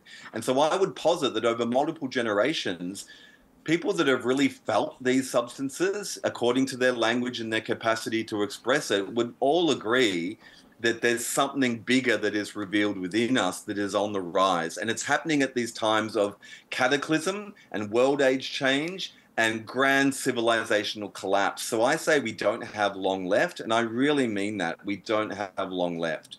And one world age changes and another world age begins. But in cyclic time, the historical record, which is controlled by the establishment, all the Graham Hancocks and Randall Carsons and ancient anthropologists, which just continually find these ruins of ancient civilizations, which mainstream anthropology tries to downplay because it would then prove that history is older than 12,800 years, and that there was ancient civilizations with technology and advancement that were destroyed in a cataclysm. And what the modern astrophysics is pointing to, in a nutshell, I know how crazy this all sounds, modern astrophysics is saying the center of our galaxy, which is a black hole, emanates a galactic current sheet which travels through all the solar systems on a regular 6 to 12,000 year cycle. It ignites all the suns in micronovas, which then have a solar flash. The magnetic field of the Earth has been dropping for the last 400 years, and increasingly in the last few years, everything is pointing to what they're calling in physics a geophysical excursion, which happens on a regular cycle in history every 12,000 or so years. And we're knee deep in it. It's a geophysical thing. The Earth is a live organism. She's going to receive the signal from the sun and galactic center. And basically everything gets kind of Rubik's cubed on Earth. And at the same time this is happening, we have this rise in plant medicines and mediation of reclamation of our intelligence and awareness of the divinity within. And so when Jamie Wheal says, don't succumb to the Christian ideology and this whole rapture thing, fuck it, I think that's exactly what's happening. It's like the orgasm of the species. We have a very short amount of time to seize the opportunity and mobilize together, not from the ego, which will try to commodify and control. And basically, it's the 5 stages of grief on a planetary scale. It's denial, it's bargaining, it's rage, it's grief, and it's acceptance, right? And we're all in different stages of it, whether we know it or not. But I believe, there's been these meditation circles where they do, I think they did it around 2012 or maybe the millennium, but where people pool together and they're just meditating, but they do it at the same place, the same time, or the same time all around the world, and they're all in the same headspace together. We've been kind of floating this idea in the 5MEO community, and it's probably going to go live sometime this year, of, again, a global synchronized meditation for the medicine community. And everyone's welcome, but specifically those who have had 5MEO, because it changes you. All you need to do is drop that and it's already active within you. But we know people reactivate on 5MEO naturally. They're meant to. It's part of that. When I was doing the Vipassana-style meditation retreats in Mexico, we researched it. And in India, they call them Jivan Muktas. It's the ones who anchor the divine within, the enlightened ones. So the first few times I did 5MEO, and you can read about it in my book or see it in my film, I kind of realized when I got up there into the divine space, when I came back, I realized, okay, it's kind of like the condensation cycle of moisture in nature. It rains, it does what it does on the earth, and then the condensation and moisture goes back up, and it's a cycle. Our souls come back down empty, and when we go back, we're full of information, and we feed it back into that space. And so it's a big experience, but then, it's a natural experience and it's within us. And so the goal is not to have these peak experiences with psychedelics and escapism and avoidance and spiritual bypassing. The goal is to format your vessel to be ready for what's coming. Because what's coming is a geophysical event that physicists agree is coming. This is all verified science, but it doesn't trickle down to a paradigm that anyone wants to talk about because it's kind of got a good disaster cycle attached to it. But we have an opportunity to activate and to come together and to have this cohesion of our consciousness by meditating together and reactivating together and accessing this potential that the psychedelic training wheels have been revealing within us. And I think this is the next step. So I think like a psychedelic mediated rapture is a wonderful idea. And I think I'll be giving that a go myself. So, I mean, if you kind of believe this, that was awesome, by the way. If you kind of have these belief that we're coming to a cyclical closing and there could be some kind of end times, does that mean there's, are we able to fix our current predicament? Are we able to, is it all just going to become this giant orgiastic disaster of just, I think Terence McKenna had a great quote where he's talking about, we only become a spacefaring species when, the conditions on Earth have basically become so insane. It's a fire in a madhouse, I think is what he said. Is that kind of is that what we're destined for? Or do you think there's still hope for us all to kind of spiritually equalize and rise above? Well, both those things need to happen. The spiritually equalizing and rising above it is the correct response to the chaos of these times. And the chaos of these times is only increasing exponentially. Currently, all the Arctic scientists are saying that we basically crossed 3 degrees rise in temperature since the 1850 pre-industrial baseline. It's all greenwashed, it's all whitewashed, it's all politicized, it's all misinformation to keep us thinking that we can actually control global warming. Global warming is actually not just human created. We have obviously contributed to it, but it's also cyclic. It's from the sun, it's from the galactic sun. It's cyclic, and it initiates huge earth changes, which all these indigenous cultures have records of, right? Of these climatic earth thing. And so the correct response, I think, is to rise above it. We're talking about the simulation thing. It's kind of, we're at the juncture where push comes to shove. And as we've discussed in this talk, the consciousness which has created the problem can't solve the problem because there is no problem, right? Obviously, we love our existence. Obviously, we love civilization, even though we would all argue what's wrong with it and it's capitalist and all these inequities and everything. But I'm going to tell you, I just went through, today is a week that I've been back in my home of being evacuated from a Category 2 cyclone that hit Brisbane and northern New South Wales. My house that I'm in doing this interview 3 years ago flooded like a meter.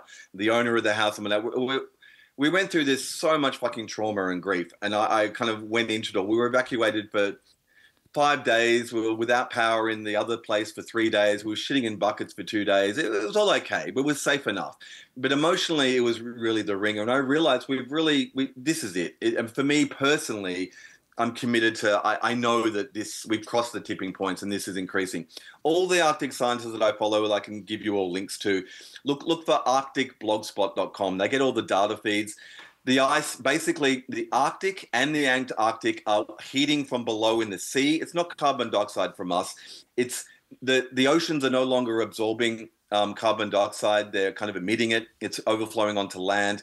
The ice is 98% gone in both Arctic and Antarctica over the last 50, 60 years. The 2% which remains is so thin, and it's going. By June this year, they think the Antarctic ice will all be gone. By September, it'll all be gone in the Arctic from their summer. There's going to be an immediate rise in temperature by September. This is all scientific data. I don't know how much, but it's gone non-linear and it's gone exponential, and all the tipping points have been crossed. And it's basically, it's going to be great upheaval and devastation on civilization. When I was fleeing and when I was, the cyclone and in my evacuation place, without power, without running water, without 1 bar signal on my phone if I went out into the car in the storm, all the crutches of civilization, or a lot of them, fell away. And I was like, fuck. I am so addicted to the creature comforts of civilization. My ego is addicted to the internet. I'm there fucking on my phone looking at the Facebook feeds that weren't loading just to have data to look at. I'm addicted to civilization. I admit it. right? And civilization is transforming, you could say dying, or you could say if Mother Earth is an organism, they call it Gaia, James Lovelock, the ex-NASA scientist who now developed whole systems theory on Earth and how everything feeds into everything. All these scientists agree the Earth is an organism. It's alive. It gives us life. And she regularly on our time scales, every 6 to 12,000 years, goes through these giant climactic kind of events. It's kind of like puberty. The Earth is going through these changes. She will survive, right? But most species on Earth get eradicated, and there's all these like ancient cave structures and underground cities that, the Turkey, there's so much documentation and evidence that all these ancient cultures which went through the flood and the deluge, and that was what's happening now when the ice is going, it's called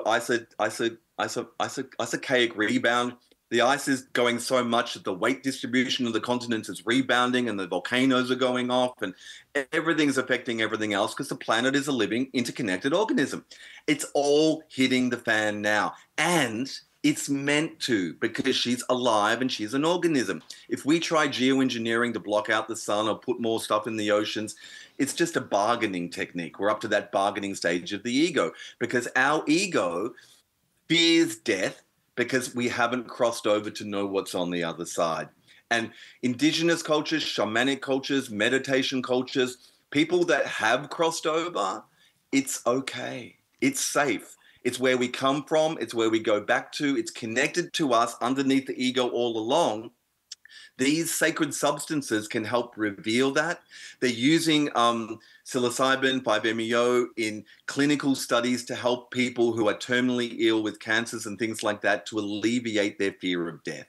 People get a bit of a bungee jump over to the other side. They feel the bliss. They meet their loved ones. They realize it's all okay. They come back. You may believe that's a placebo, whatever. Take the substances and find out for yourself. What I'm saying is the same thing on a macro scale, on the civilization scale, is these substances prepare us to have the capacity to cross over, to train for this.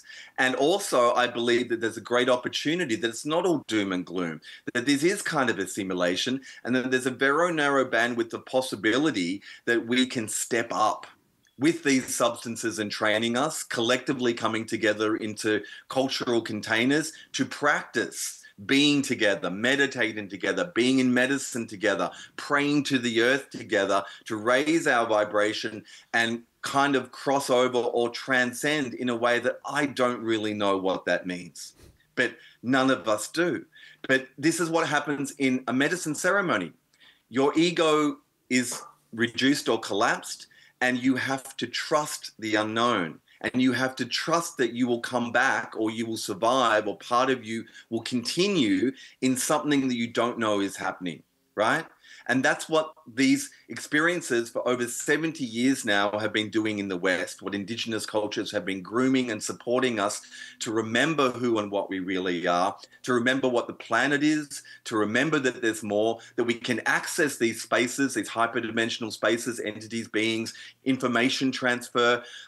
These are the preeminent tools for evolution. And if we use them in the right way in this time as everything's hitting the fan, everything's in disequilibrium. It's not static. It's not stuck anymore. Great change, miracles can happen in these days if we believe, if we try, if we put it to the practice. This is like a science. It's not just mysticism. We have enough body of evidence using these substances, and we're starting to pull together in novel ways outside the medical model, which maps indigenous ways, which I think allow us a target window of opportunity that at the least is worth exploring together. Wow. Amazing, Rock. Really, yeah, incredibly fascinating conversation and a lot to think about. I think it is quite undeniable that, I don't know, there is what do you call it, exponential growth of just, of things just getting more and more chaotic, and the rise of AI, which I really actually don't like, to be honest. Just the rise of technology and surveillance and data retention and the political systems just going more and more chaotic on the global scale. Whatever your political beliefs are, whether you think it's good or bad, I think it seems really scary at the moment. But our weapons are just getting more and more powerful, and there doesn't really seem to be a huge amount of anything particularly in place to pump the brakes on any of this. It's just a big, I don't know, juggernaut just driving into the night, isn't it? It feels like. I do always love to look for optimism, because I think we need optimism for any good outcome to ever exist. And I do think that the journey within should be encouraged en masse, because I think it does transform us. I think some of these tryptamine heavy hitter psychedelics really do offer extremely beautiful divine experiences, and they do offer us a way to step outside of ourselves to look at our own predicament, which I think is one of the biggest things that psychedelics have done for me. It's very hard to see the stupidity of your own actions when you're just in it, but when you can somewhat step out, you can get a little clarity, or maybe a lot of clarity. Thank you. I agree. And let me just add to what you said is like, we do need hope, right? Without hope, we're kind of lost. But we're in this liminal zone where the world we've known is no longer here. I mean, if we really admit it, right, the whole 20th century kind of stable geopolitical system, it's gone. It's in front of our eyes transforming, right? In climate terms, they have this word, they call it hopium. It's kind of like vaporware. It's kind of like, we need hope, but there's not a lot. If the people who are really looking at the data are kind of like, the worst case scenario is by the end of 2026, the escalating tipping points could result in 18 degrees. It's not good. But the scientists also don't have the full data set. They don't have all these things that indigenous cultures believe, this worldview, this interdimensionality, this understanding. I came back in my time of woe when I was really looking to all this, and it was during COVID lockdowns, and I was writing a screenplay set in the Arctic. I was researching all the raw data feeds. But I came back to the great Terence McKenna, and he has this overarching metaphor, and he says, say that you'd never heard of birth, or you'd never seen a woman giving birth. You never knew anything about it, Secret Women's Business. So you come across a woman, she sits there in the middle of the road and she's giving birth, but she's screaming and there's blood and there's this protuberance coming out and it looks like something's really wrong. It's like, fuck, how do I help her? You're going to go up there, you're going to chop the thing off that's coming out of her. It's like you're going to kill the fucking baby, right? If we don't know what's really happening, we can't respond in an integral way.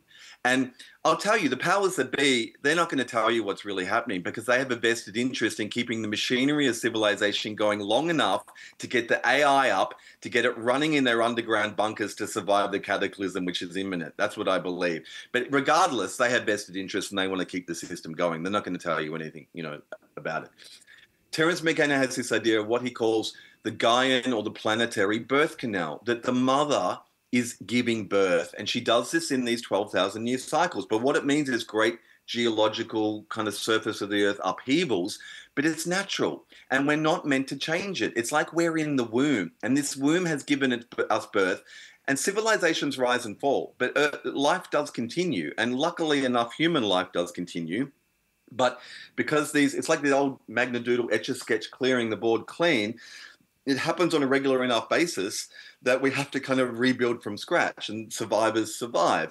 But there's different ways to slice it. Is that if we're in this birth canal and Gaia knows what she's doing, it's like if we go with it, if we're like, oh my God, the waters have broken. Okay, now we need to do this. The Hopi have that beautiful saying, and all these indigenous cultures understand cyclic time. They know what's coming back again. They've left us maps of this, which mainstream people try to hide and obfuscate because they don't want to understand cyclic time and that this is cyclic. But the Hopi say, the river is running very fast now, right? You can't swim against it. You've got to be carried by it. But look around you in the stream and look who's with you. Do you know where your water comes from? Do you know where your food comes from? Where is your land? Where are the prayers? Who are the people you can trust? And I just went through this with the cyclone. And this community in northern New South Wales is fucking resilient. It's fucking onto it. It's a shamanic community. It's a 25-year ayahuasca community. It's a ex-hippie community. But it's also a permaculture and an earth sciences. And we really responded to the emergency well. But you've got to come together because what we're going through is the great change. And all these cultures are saying, you know, it's the start of the age of Aquarius, it's the Kali Yuga. These aren't just labels or words. These were astronomical cultures which understand the energies and what's coming in now and how it affects the earth. And so these times are the fucking times we've been born for, right? And this is it. We do not have long left. And I believe that if we appreciate what's really happening, we need hope. We need there to be a potential, because the 5 stages of grief, most people don't want to know this shit. They don't want to hear about it. Give me a medical psychedelic and then put me back in my job and I'll watch Michael Pollan's documentary. The shamanic culture is a bit more open, but no one wants to hear that everything's changing, death, everyone's going to die, right? It's a fucking not a good message. But the point is, it's like the microorganisms in your stomach. You got 7 trillion microorganisms going in and out of gamma cohesion, the same state you go into on 5-MeO and in near-death experiences. If we come together, we can hold a space which holds a potential to unlock our consciousness, which cannot fix the problem, but have kind of like an escape route or the next step, which is what we were meant to do. But like coal being formed into diamonds from the intense pressure, we would never choose that. We would never see this thing which is possible, because we can't see it according to the consciousness, which is just getting its Starbucks latte every day, right?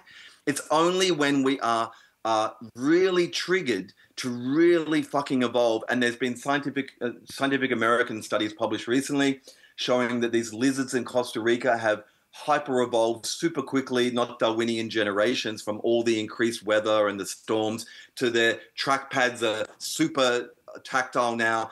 They've proven that evolution happens in like days, or like really fast kind of hyper-evolution isn't what we thought it was, because the DNA is designed to evolve to the environment, and the environment is going through the birth canal of these incredible changes. So we're designed to respond to that, but not if we're trapped in a little cubicle getting our, you know, lunch by the water cooler.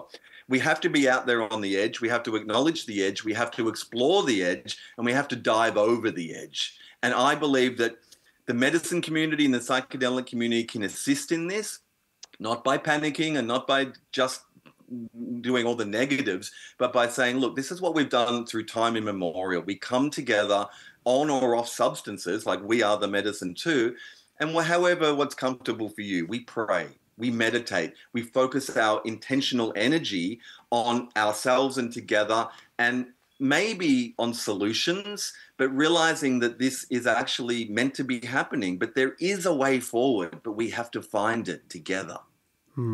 Yeah. Yep. A lot to take in, man. And I totally agree. I know. You know, it's we have to. We are resilient, and we do need to start getting on the same page. I think it's as a species, it's the only way, right? It's the only way. Rak, thank you so much for your time. It's been an incredibly fascinating talk. I've really been enjoying listening to your podcast and your old podcast in preparation for this, and just some of the various other podcasts and documentaries that you've been on and made. A really fascinating journey and very interesting things that you do. So I really appreciate your time, and would love to keep touching base down the track. Yeah, beautiful. Thanks. There's always so much to chat about. I know how dense it all is. If you're interested, just check out my website, rakrazam.com, rakrazam.com. There's hundreds of hours of free content. There's a couple of books and documentaries you can also buy, Shamans of the Global Village or the Ira Awakenings one. I also have a new ebook, which is on 5-MeO DMT, with a lot of those interviews from my podcast transcribed, which are kind of still cutting edge and world class, because it's not just the medicalization, it's really the exploration of it all. But I just invite people to come look at it all, because there's a lot. I get it. There's so much to digest, and I know how overwhelming I can be in trying to communicate it. I always get to this level of building the framework of trying to help people understand what's happening, and then when we get to the 2 hours later, when we get to the things that we could do, I have this little thing of like, what could psychedelic community do tangibly and effectively? And I never get around to that bit, but I've got thoughts on what we could do. Maybe I'll save that for EGA in November. Yeah, great. And if you're ever up for it, part 2 would be awesome. I'd love to hear the next stage if you're up for it. But thank you again. Really appreciate it. And Yeah, thank you everyone for listening. Have a bloody great day. Yeah, See ya. blessings. Thanks, Jack. Cheers.